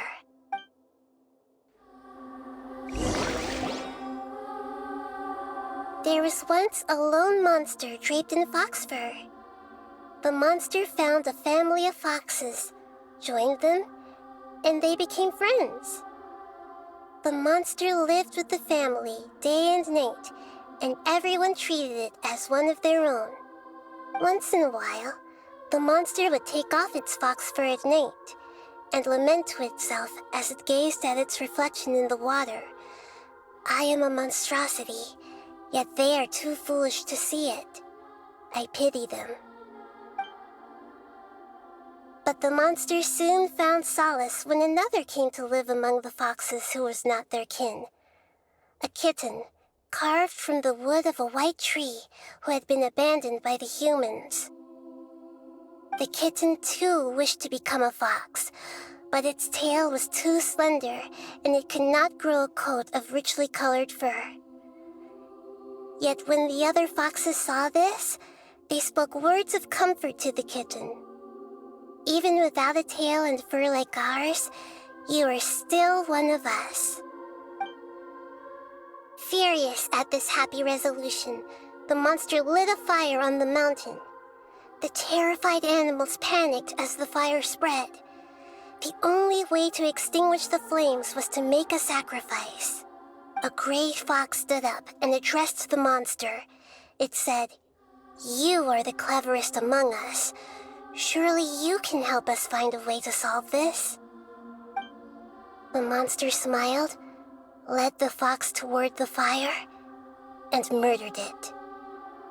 The gray fox's heart was turned into a beautiful drop of water, clear, spotless, and pure. The monster gave the heart of water to the kitten, telling him, "The foxes have decided. You are the one who must be sacrificed. Take this, quench the flames, and die for your fox kin." The fire was extinguished, but the kitten lived. It left that side of the mountain and found a little bird who had a broken wing.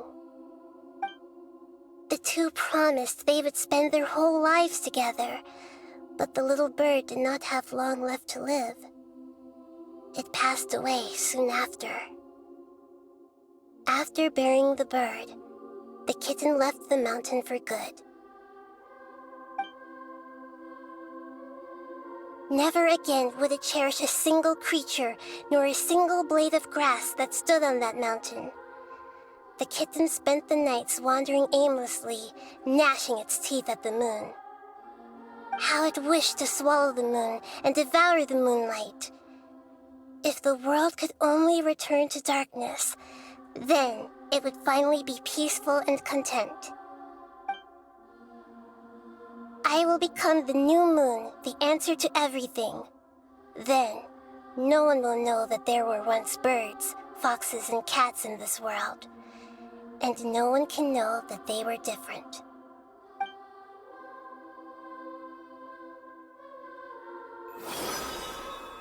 We solved it! I remember now. This is not just the Balladeer's story. It is his very own memories. I made a backup so that it would be preserved no matter what happened. To become a god, he was experimented on and modified countless times. It was brutal torture, and the only reason he was able to survive is that he was a puppet. This memory was extracted from him by the scholars. Presumably, they kept it to have something to defend themselves with. Creating a deity was just the first step. Some of them wanted to be able to control it. That's why they backed up his memory for later use. I buried it deep inside one of my own dreams, and then hid it inside an allegorical story so that it wouldn't be altered. It's hard to believe that this person really existed, let alone that he tried to get rid of us on more than one occasion. Paimon has no memory of him at all. He completely vanished like a puff of smoke. The Balladeer agreed to help me look for information about the Descenders, and although he was unsuccessful, he still helped you. Before he vanished, he confirmed an important detail. that Conria was where your twin first came into this world.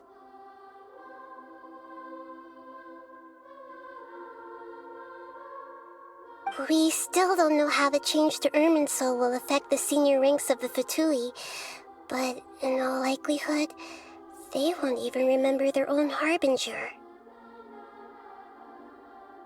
It sounds like Paimon wouldn't like this guy a whole lot if he was still around.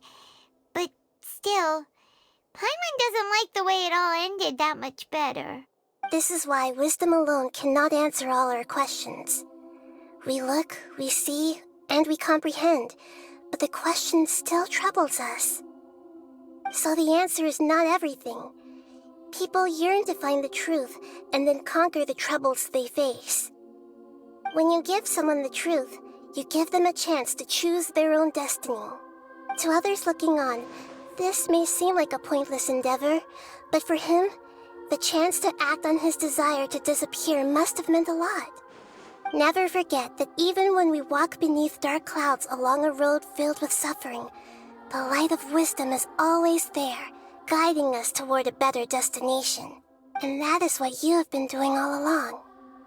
Yeah, Nahita's right. Cheer up. How about we go get something to eat? We can pick up this heavy conversation again later. Good idea. Paimon, why don't you take her out for a walk to clear her head?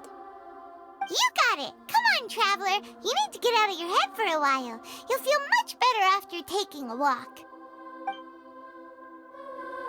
Let's go get a snack from one of the stalls in the Grand Bazaar!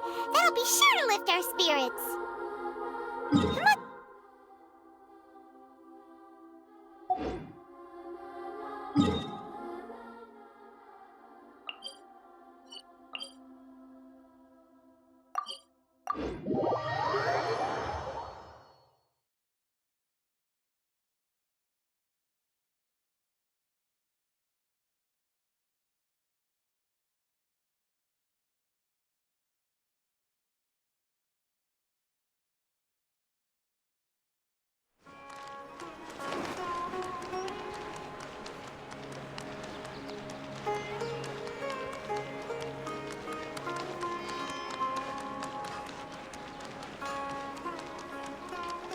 Everyone hold hands!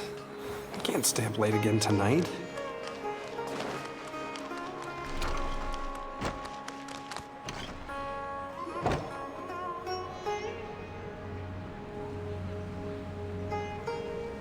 We're here! What should we eat first?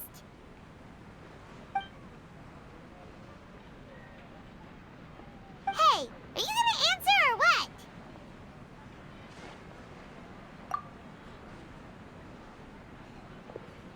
Alright, whatever you want. Well, Paimon will be right here when you figured stuff out. Then we can get something to eat.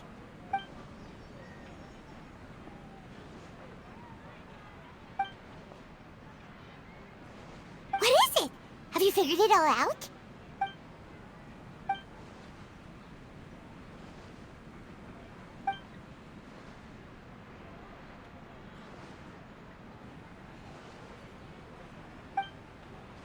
Why'd you jump up all of a sudden?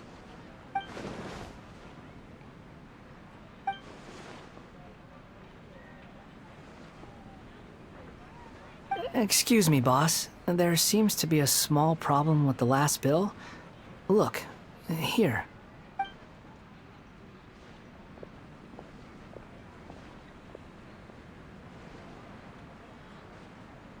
Hey! Hey, wait! Hmm? You mean me? No, not you. That kid! Didn't you see?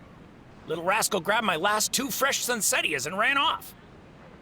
Look, if you're gonna help out here, you can't keep spacing out, okay? What is it? The work's too boring for you? Or has the big city got too many distractions? I wasn't paying close enough attention. Sorry, boss. I think you're right. Maybe it's the city. It's so exciting. It can be hard to focus. Who's that guy? You know him or something? He's who? You're a strange one, kiddo. You say you don't want any money for helping out here, and then when I actually give you some work to do, you keep letting yourself get distracted. I don't want to take advantage, so I'm happy to pay you what I'd pay anyone else. But if you keep acting like this, pretty soon I won't be able to afford to. No, please. I mean it. You don't need to pay me anything. I'm just so thankful you agreed to take on an outsider like me. You're welcome, I guess. But I got bigger things to worry about. Look, we're all out of Sunsetias, and I promised the lady down the street I'd deliver a fruit bowl this evening. Leave it to me. I'll find some more. Just a moment. I'll be right back. Stop. I'm gonna level with you, kiddo. I've never met a worker who said they didn't want a wage before. And at first, I got greedy. Couldn't believe my luck. But I figured you'd start asking for something in return eventually. You don't want money.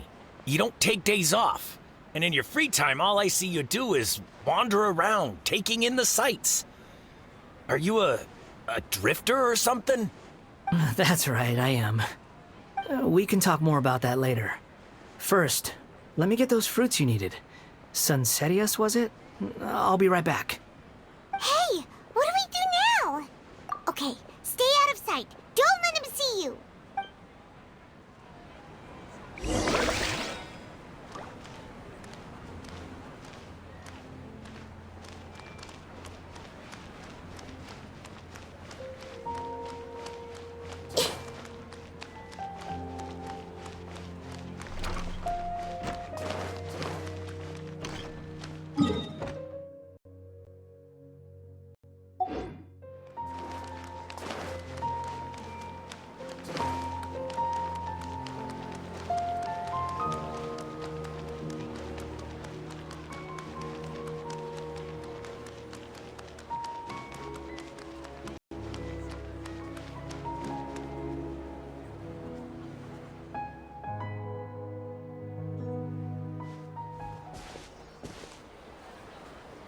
Yeah, this'll do. Even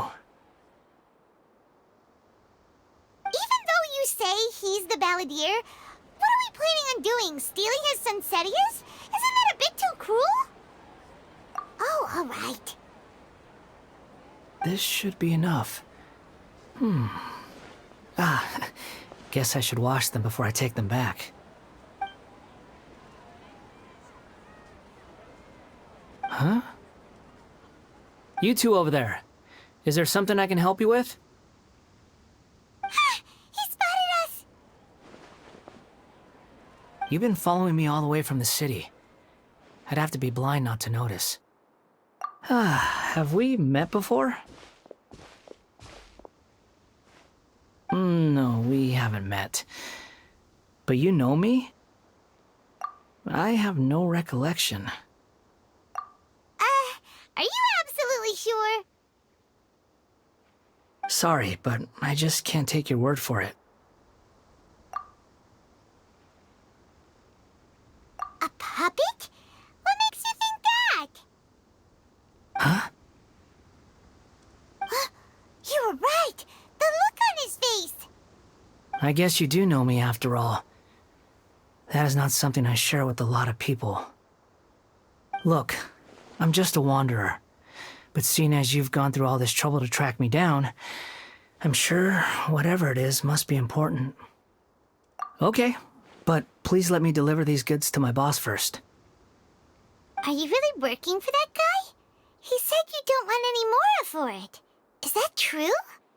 Yes, I ran into him out in the wilderness during a storm, and he let me take shelter in his cart.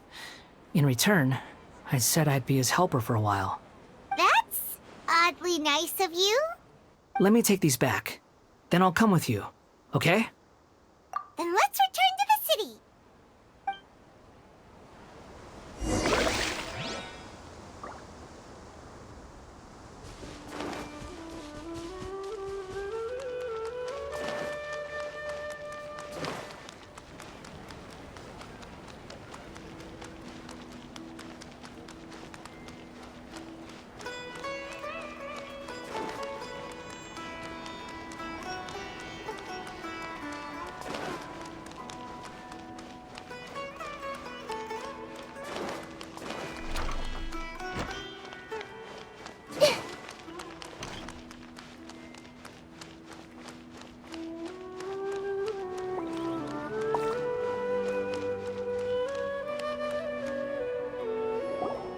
Here you go, boss.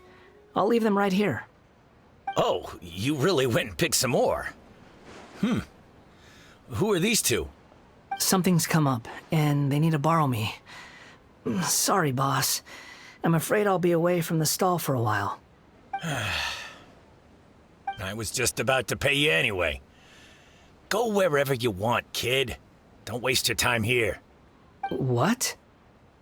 I get it, okay? You just wanted to help me out, to thank me for giving you shelter from the rain that day. Even then, I don't understand why you're so adamant that you don't want any pay for it.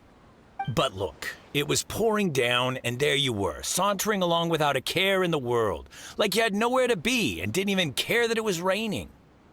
Imagine you were me for a second. It's a little weird, right?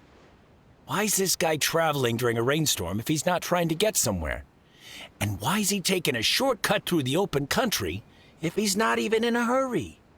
But anyway, taking you in didn't put me out even slightly. You don't owe me a thing for it. Certainly not all this. Your time is valuable. You know, you should go live your life. But I don't...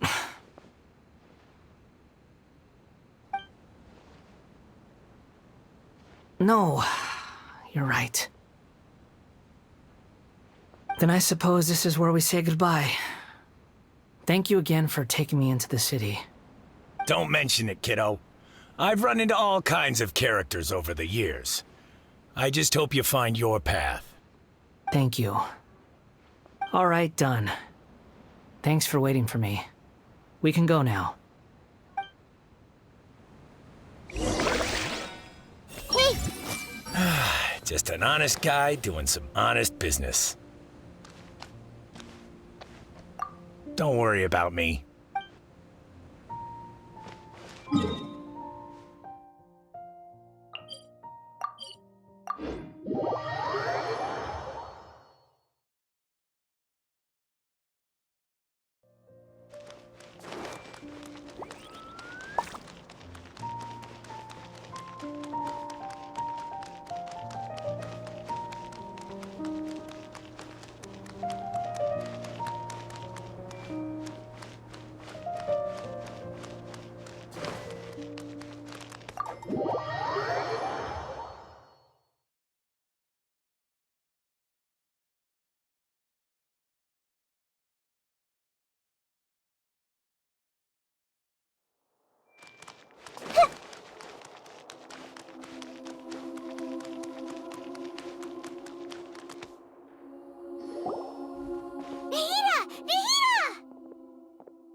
What's wrong? Huh? Are you? Hello. I do apologize for the sudden intrusion. We found this guy in the street, but he doesn't seem to remember anything. So, yeah, quite an eventful walk. You say that you are trekking across Teyvat to train yourself. Many other Inazumans who describe themselves in this way call themselves Shugenja. Why do you refer to yourself as a wanderer? Well, it seems more relevant in my case. To me, it sounds like a plant with no roots. But these two claim that they know me, and that I have a hidden past unknown even to myself. I wouldn't call it the past, but rather... this is a difficult one to explain. I don't like to rely on using terms like this often, but in your case, it seems that it ought to be called previous incarnation. Oh, like a past life or something? Yes, something far more distant than the past. So far away that you cannot perceive it. Okay, I have to ask. What was I like in my previous incarnation? Oh, okay. I see. You want to tell me, but you can't bring yourselves to say it. Looks like I didn't have the most wonderful existence in my previous incarnation. If it's that difficult to talk about, I have no doubt it will be just as difficult to hear. But I'll be able to handle it. Please, Tell me the truth. Is truth something you care a lot about? Yes. Then I'll be straight with you. In your previous incarnation, you did many things that would be considered evil. You nearly died because of what other people did, and many died because of you. As a non-human being, you hated gods and humans alike. You drifted from place to place, never able to settle, even where you found status and identity. You adamantly believed that you were missing a heart. Actions rooted in persistence sometimes bear bitter fruit. Sometimes, you have to let parts of yourself go, or you'll never be happy.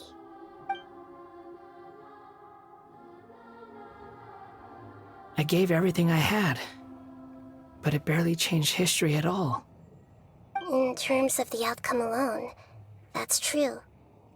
I don't think I can judge everything I've heard purely in terms of right and wrong. Each choice a person makes belongs to a specific place and time, a chain of cause and effect, a cycle of karma and consequence.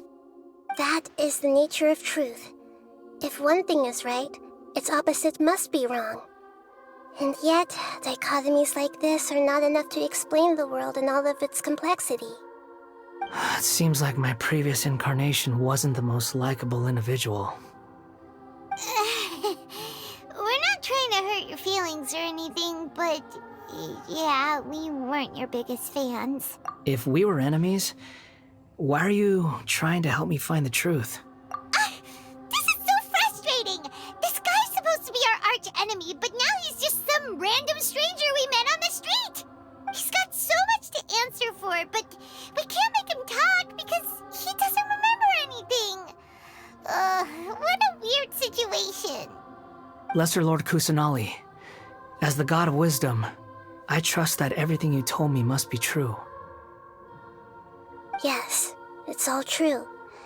I can even show you the memories themselves, if you're willing. Please, I want to see them for myself. I want to experience my own transgressions. Even though it will cause your present self great mental anguish? I'm just a puppet, with no heart and no name. There is nothing in this world for me to cling to fill the void within me. Except maybe these sins that can never be undone. Very well. As you wish. Wait, shouldn't we go with him? This one's kind of on us for bringing him here. Don't worry. Whatever danger I might face, it's my burden to bear. Traveler, could I ask you to supervise him on my behalf? Oh, good point. Given your, unique situation, we'd better keep an eye on you. Understood. Thank you. Now, prepare yourselves, everyone.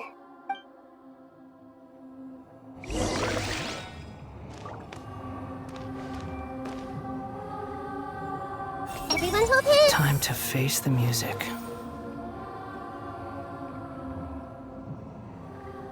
Hey! No matter what lies ahead, I'll face it. Whatever it takes. I'm just sorry that you have to join me for the whole thing. It's time to get ready.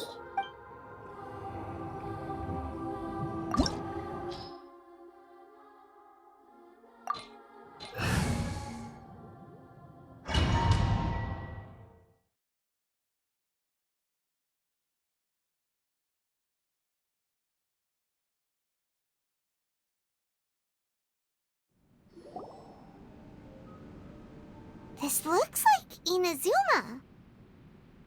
Right now, you're in a dream I created using information extracted from your memories. These memories will show you the raw truth, but be aware that enemies may react just like in the real world. Please be careful. Sounds like an immersive experience. It's a good thing we came along. You don't need to do this for me. I don't deserve your protection. We never give up halfway. Well, we had to once, but that was your doing. All right. Thanks. Wanderer, This is the Shake Pavilion. In your Balladeer incarnation, this is where the Electro Archon placed you after your creation. You had a great many memories here. Is that because this is kind of like his birthplace? You could say that, in a sense. You'll see why shortly. I hear footsteps. This place is huge. I can't believe the landslide didn't fill it in. I wonder who built it. The Crystal Marrow Miners? No, there's no way. Look at this exquisite construction work, and so well preserved, too. No mining crew would be capable of this. There's someone passed out on the ground. Who are you? You're awake. What happened? How'd you get stuck here? Are you injured? Not a scratch. And these fine clothes. Who are you? This man is Katsuragi, deputy to Torichio's adopted son, Mikoshi Nagamasa.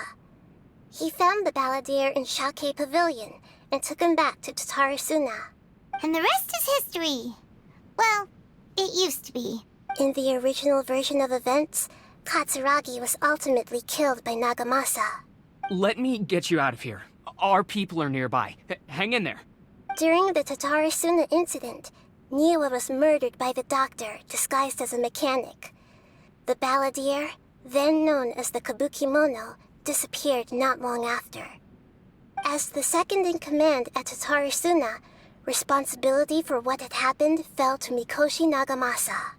But Katsuragi had sworn lifelong loyalty to Nagamasa after the latter had once saved his life. At Katsuragi's insistence, Nagamasa killed him to put an end to the Dotorre Suna incident. Katsuragi seems like he was a good guy. He looks like a warrior, but he has a kind face. Why couldn't he live a long and happy life?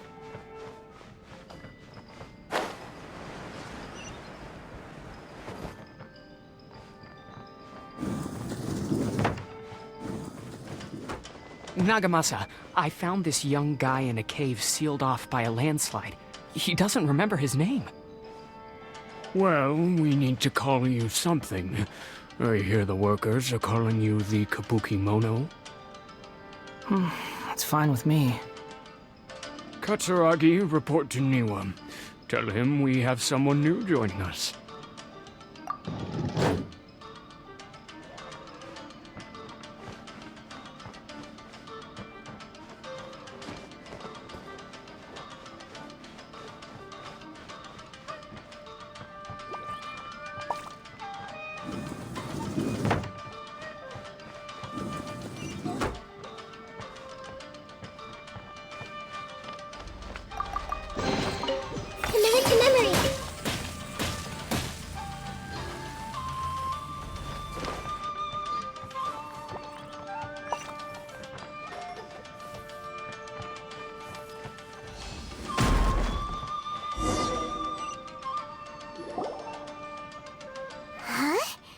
What are we doing back here? Whoa, this is where you were born? It's pretty, but there's nobody here. I was abandoned, like you. I lived here for a while at first, but there's nothing for us here. We can't stay. Okay. I heard my mom and dad used to make swords, but the factory manager died, and then my dad got sick. He kept coughing all the time, just like me. Then Mom started coughing too. But you can't. You promised me. Yup, we're family now. We're gonna be together forever and ever. This child didn't have a name. Or rather, the Balladeer didn't know what to call him. His father died before he could name him. After his mother died, the child stayed in their straw hut alone. Some of the neighbors helped to raise him. After leaving Dotorre Suna, the Balladeer ran into this child who didn't have a name, just like him. They made a promise to live together. What happened to the child then?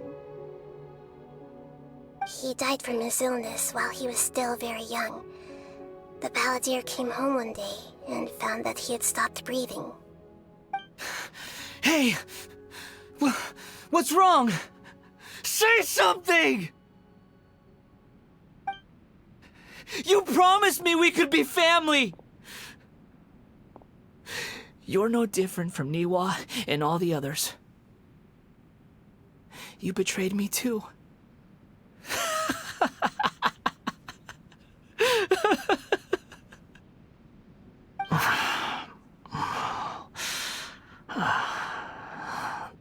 The voices have gone.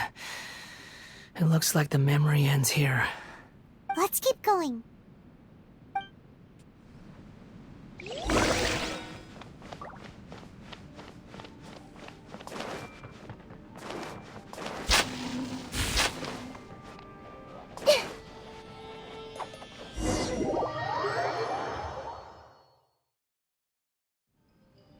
You do realize you're blocking my path. I come not to obstruct you. I've been waiting. What you are truly is a weapon. One that could be wielded with an iron will.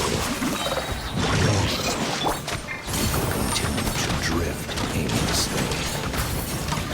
Are you trying to win me over? Long-fated rebellion has begun. Why not take your place at the banquet and join those who shall feast? Let me weave you a verse. Share my knowledge! Order charge! That all you got? Fire hazard! You can't run! Went too far.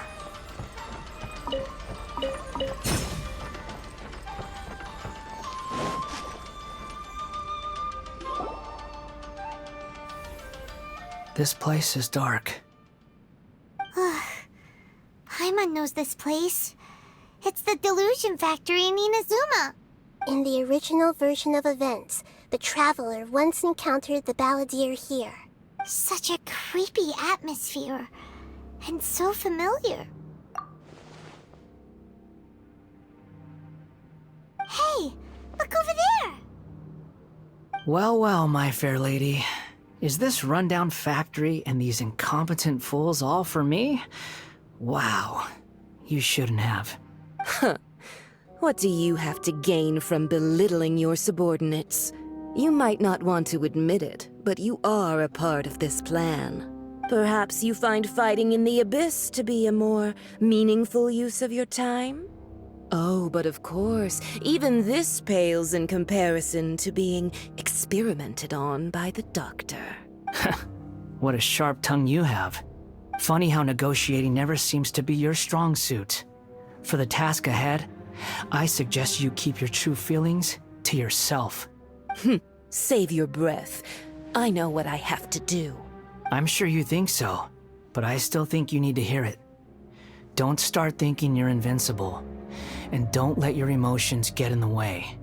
Surely you're not worried about me. I just can't have you getting in my way. You and Child never fail to find ways to complicate things. I'm merely lighting a little fire in this chaotic nation. But you, being tossed out like trash, must make you want to destroy it completely. Do you remember the last time you were here? That was a lot of swordsmiths you killed. I'm sure the descendants of the Raiden Gokaden are still suffering the consequences now. Look at you. Oh, don't get so sentimental. Now, give that poor little tongue of yours a rest and stop pretending like you're above everyone else. Bye then. See you at the victory feast. Poor little tongue? She's playing with fire talking to me like that. Who does she think she is? Forget it. Someone might find me here any minute now. I should prepare to give them a warm welcome. The plot does not end here. There is more of this story to come. Wanderer, are you able to continue? Yes.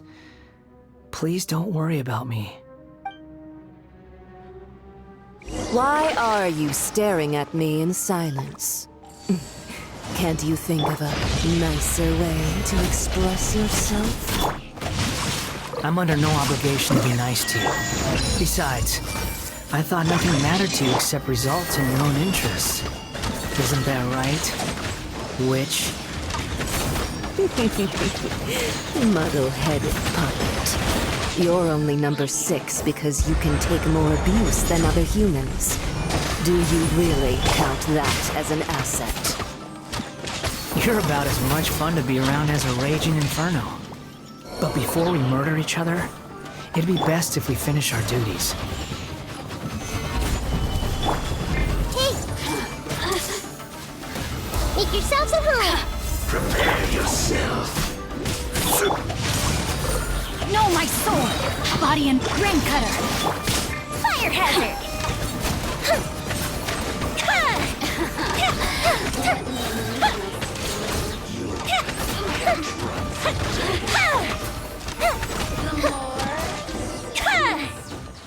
Shine no longer.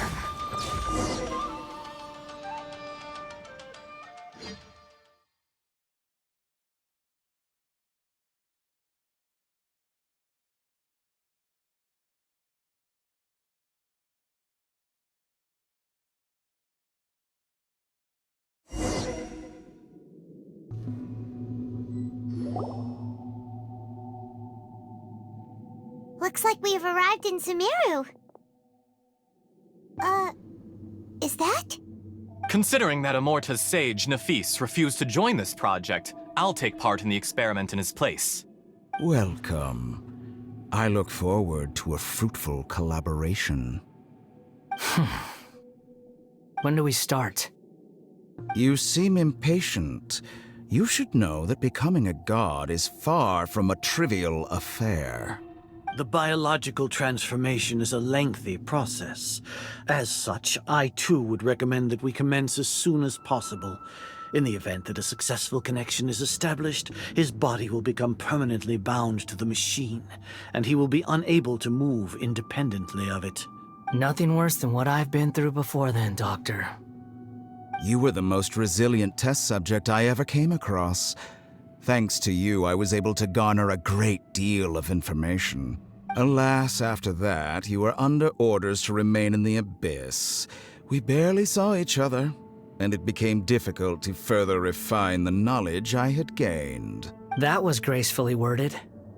Ever wonder what they think if they knew that nothing matters to you, apart from your crazy experiments? I suggest you speak to me in a more respectful tone, Scaramouche. The mere fact of your utility does not make you indestructible. The doctor again? That was uncomfortable to watch. That person gives off a very sinister energy. It's normal for him to give you the creeps. He scares the bejeebers out of Paimon. Let's move on.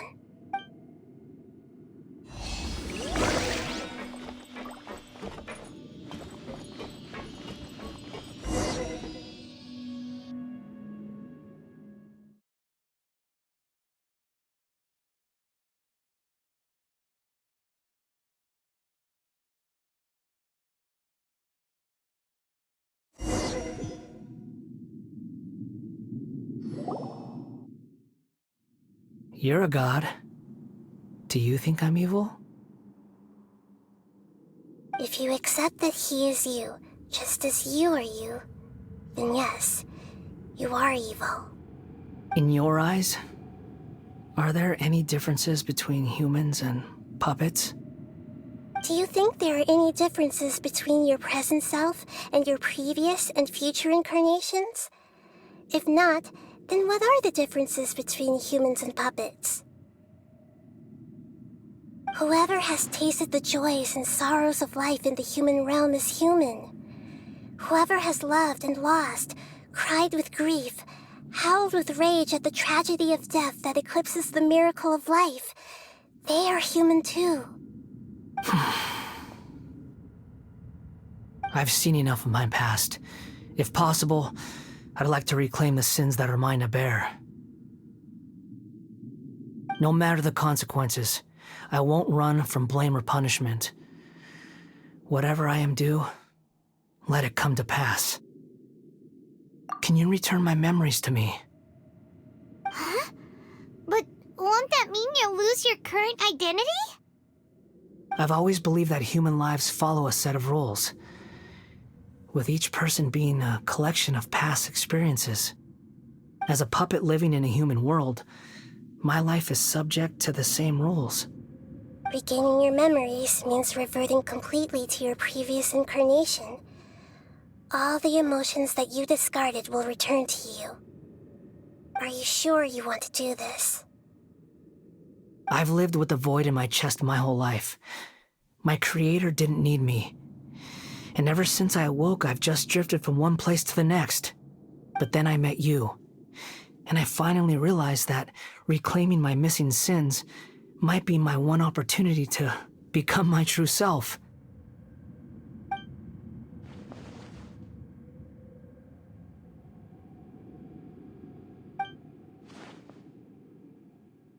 I've always felt I have an innate tendency to yearn for something more, in a way that goes deeper than for most people. But for all my soul-searching as a Shugenja, I've never fully understood it. Looking at it now, it seems that I brought this curse upon myself. So I beg you, grant me this opportunity to gain a purpose, to change my destiny, and end my wandering. Very well. Since your mind is made up, I will return to you that which is yours.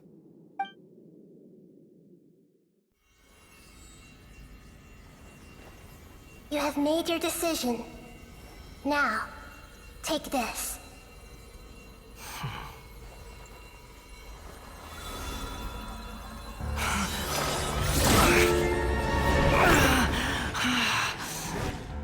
Set him free?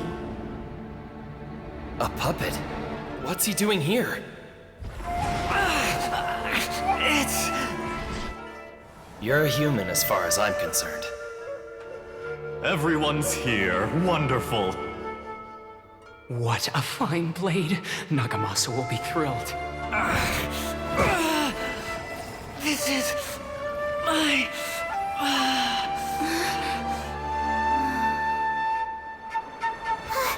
Is he alright?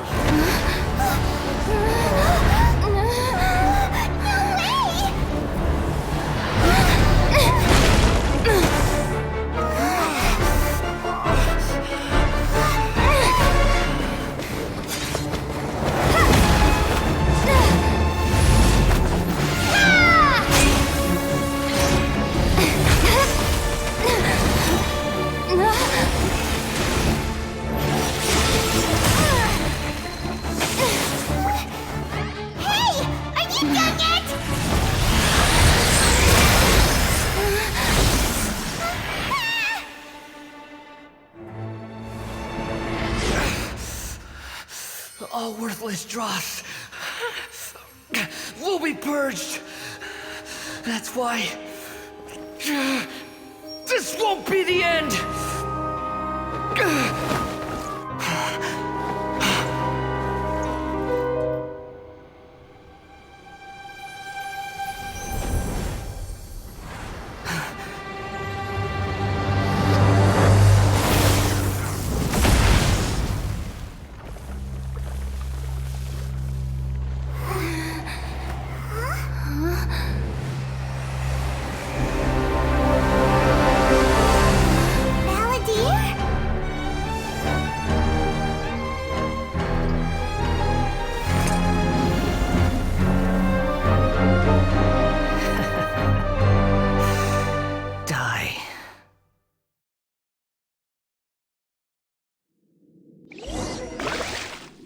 This is trying my patience.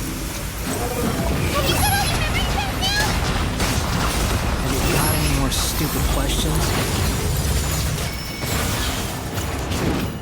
Insignificant past!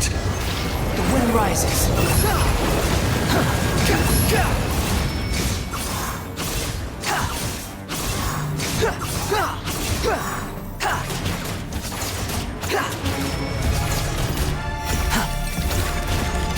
At my command, you shall fall!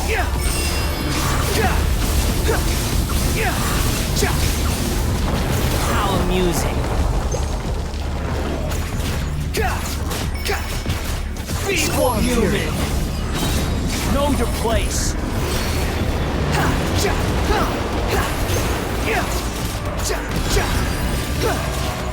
The wind rises. My endless cycle begins! Behold! Nothing worth mentioning.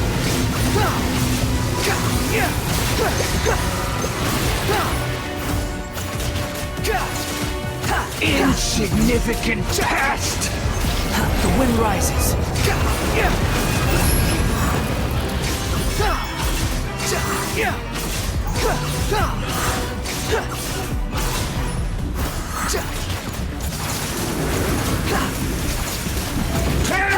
Perish!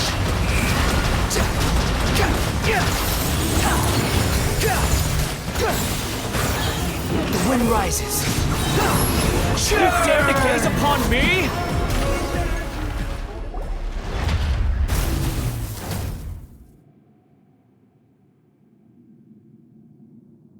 Imbecile!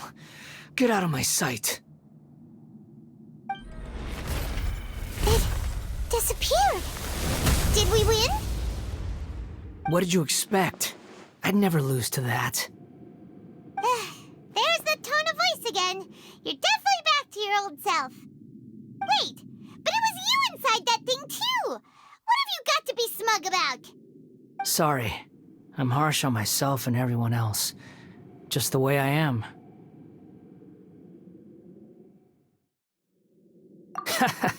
You sound like you're concerned about me. But don't worry.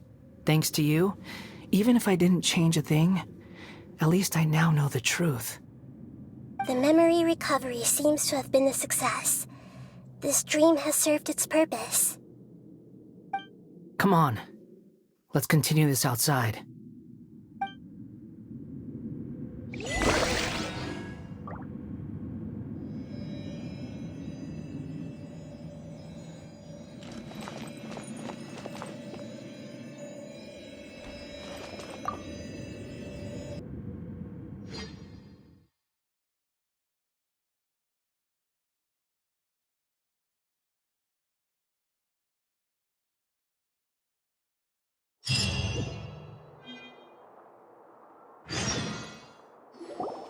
Welcome back, Traveler, Paimon, Balladeer.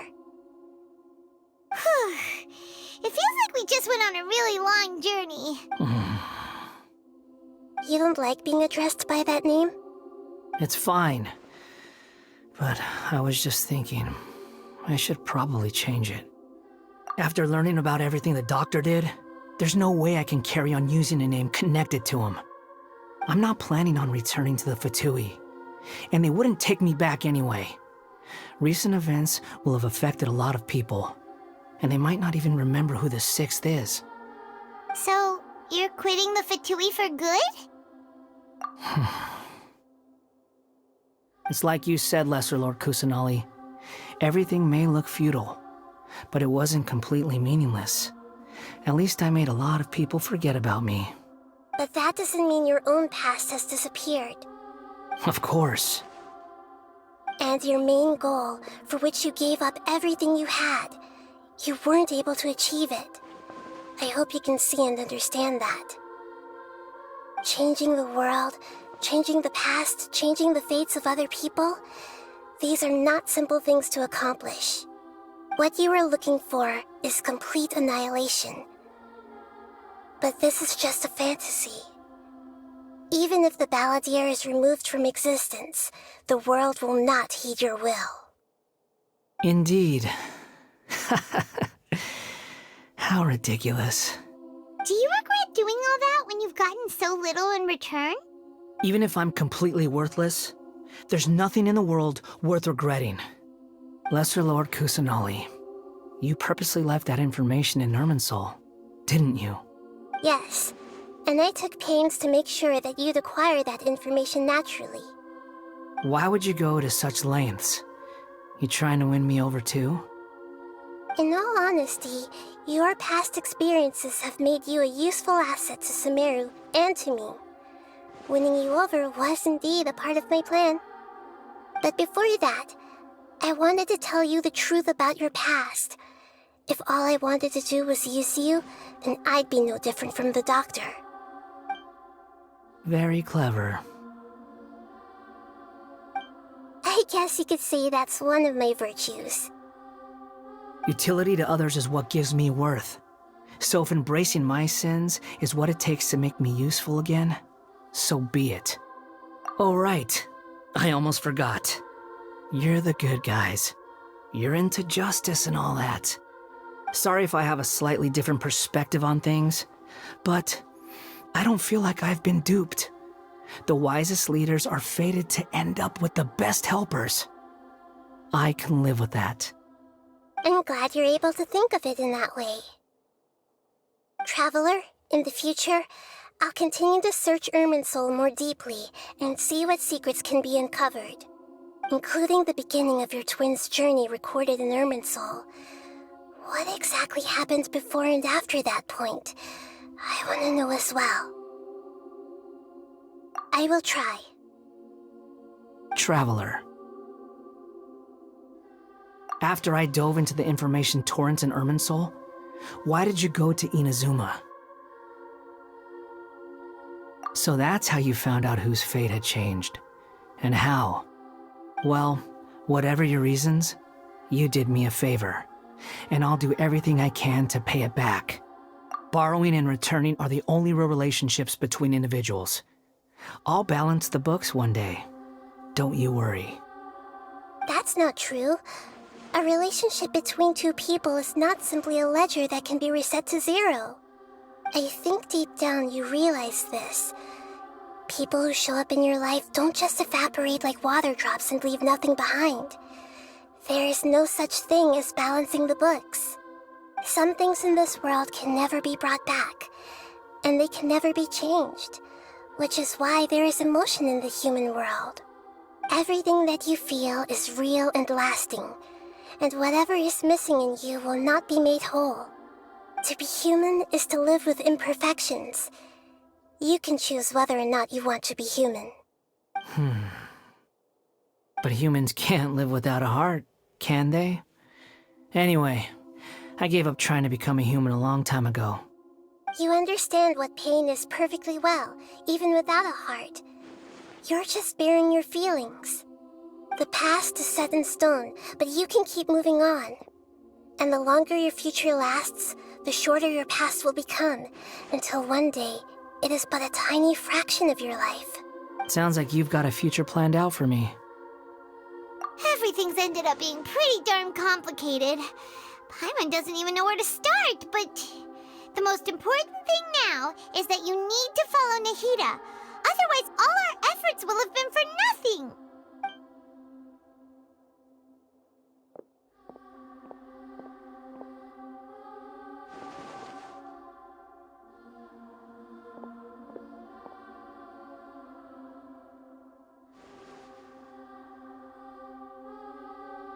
Then I guess I'll be helping you from behind the scenes from now on. I'm glad that you've accepted our proposal. Why don't you choose a new name to celebrate? Ooh! Paimon wants to pick an ugly nickname for you, too! Why? Because Paimon still doesn't like you that much. Then I hope we don't see much of each other in the future. A name is life's first gift. You didn't say it out loud, but I know that's what you're thinking. The Traveler and Paimon have helped you a lot. If you can't decide on a new name, maybe you can ask them for ideas. No, Paimon only does nicknames. If it's a serious name you're after, it's all yours.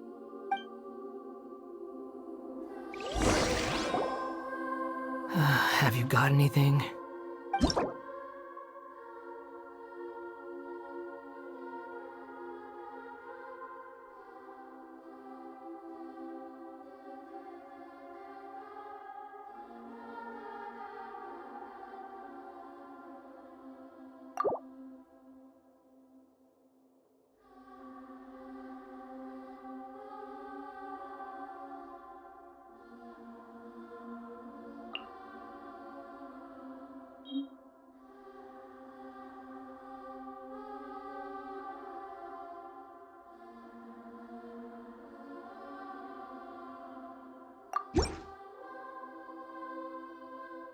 Are you sure? Oh, alright. If you say so.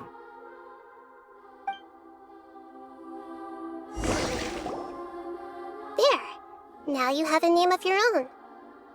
What about a nickname? Are you done yet? Still thinking. Stop rushing me! Take your time. I don't need to see you again until you've thought of one. Everyone who manipulated me and made me suffer will have to pay the price. You mean the Fatui? The doctor, at least. Now that your stance has changed, I believe your future path will change accordingly. But it won't be immediate. You still need some time to compose yourself. One more thing. There are still some descendants of the Raiden Gokuden living in Inazuma. Some of them know. Well, they ought to know about the connection between Raiden Gokuden and myself. I don't plan to leave Sumeru for the time being. If you see them in Inazuma, please tell them that I was the one responsible for the Raiden Gokuden's downfall. Even though the events have been erased from the world, they still deserve to know the truth. I see. That is up to you. Huh? But if we do that, then... It's fine. Let them stab their blades into my chest if they so desire. Maybe that's how it always should have been. No nonsense. I like it. All right, let's call it a day. Goodbye, wise deity. And you too. He's gone. What he went through today would have been like living an entire lifetime in an instant. He'll need some time to calm down. Yeah, true. But even so, after everything that's happened, he doesn't seem quite as fierce anymore. So we can finally go eat? Paimon is starving. Thank you both. I hope you will find somewhere nice to go and relax for a while.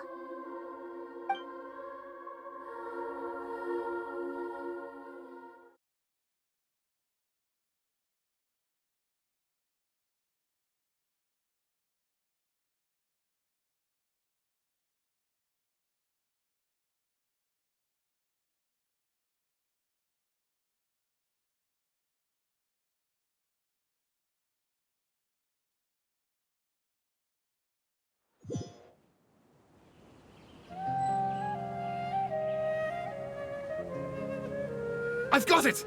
I can end my novel with some words from Mikoshi Nagamasa. You mean because everyone else in the story is dead? Yeah, I heard that Mikoshi Nagamasa died at a ripe old age. He's the perfect fit to be the narrator of the epilogue. The dark clouds had dissipated, but they continued to cast their shadow in Mikoshi Nagamasa's mind for decades to come. Then, one night, as an old man, he had a dream. On the night when that prized blade, the Dotorre Nagamasa, was forged, the people rejoiced, and there was painting, dancing, and drinking. All these expressions of joy melted down in the furnace fire and turned into red clouds that rallied around the final sunrise that Mikoshi Nagamasa saw in his lifetime. Life is a story too long to be told, a journey that you must walk to behold.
about time we had a break. As soon as you stop, all the tiredness and hunger comes rushing back. Wow, great! Huh? Look at the vase. Did someone break it while they were cleaning the room or something? But Paimon doesn't remember there being a cleaner.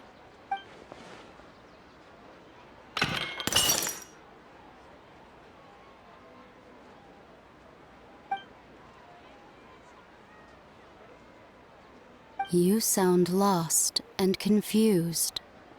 I know why you are troubled. Any who knew of this would find their mind overwhelmed. Huh?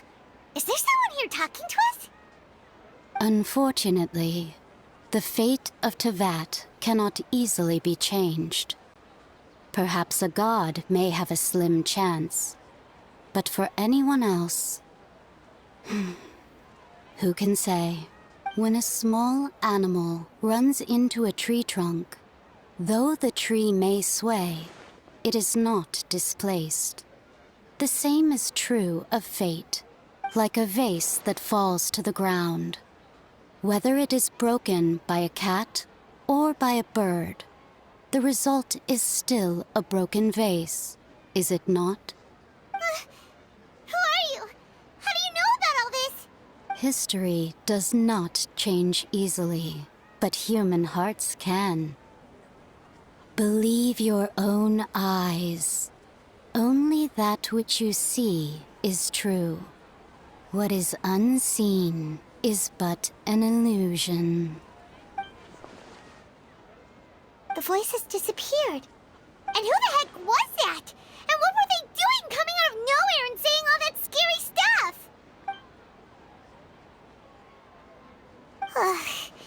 Anyway, that vase is still lying there broken on the ground. Should Paimon go get someone to clean it up? It feels wrong just leaving it there. Just a moment, Paimon will be right back.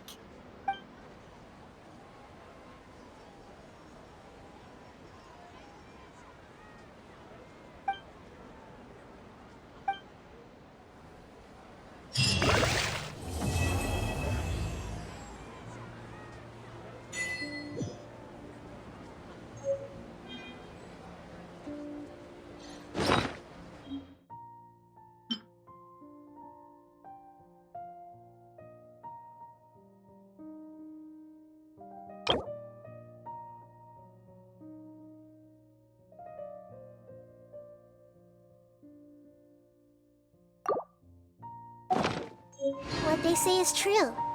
You have to see the world for yourself to appreciate how beautiful it is.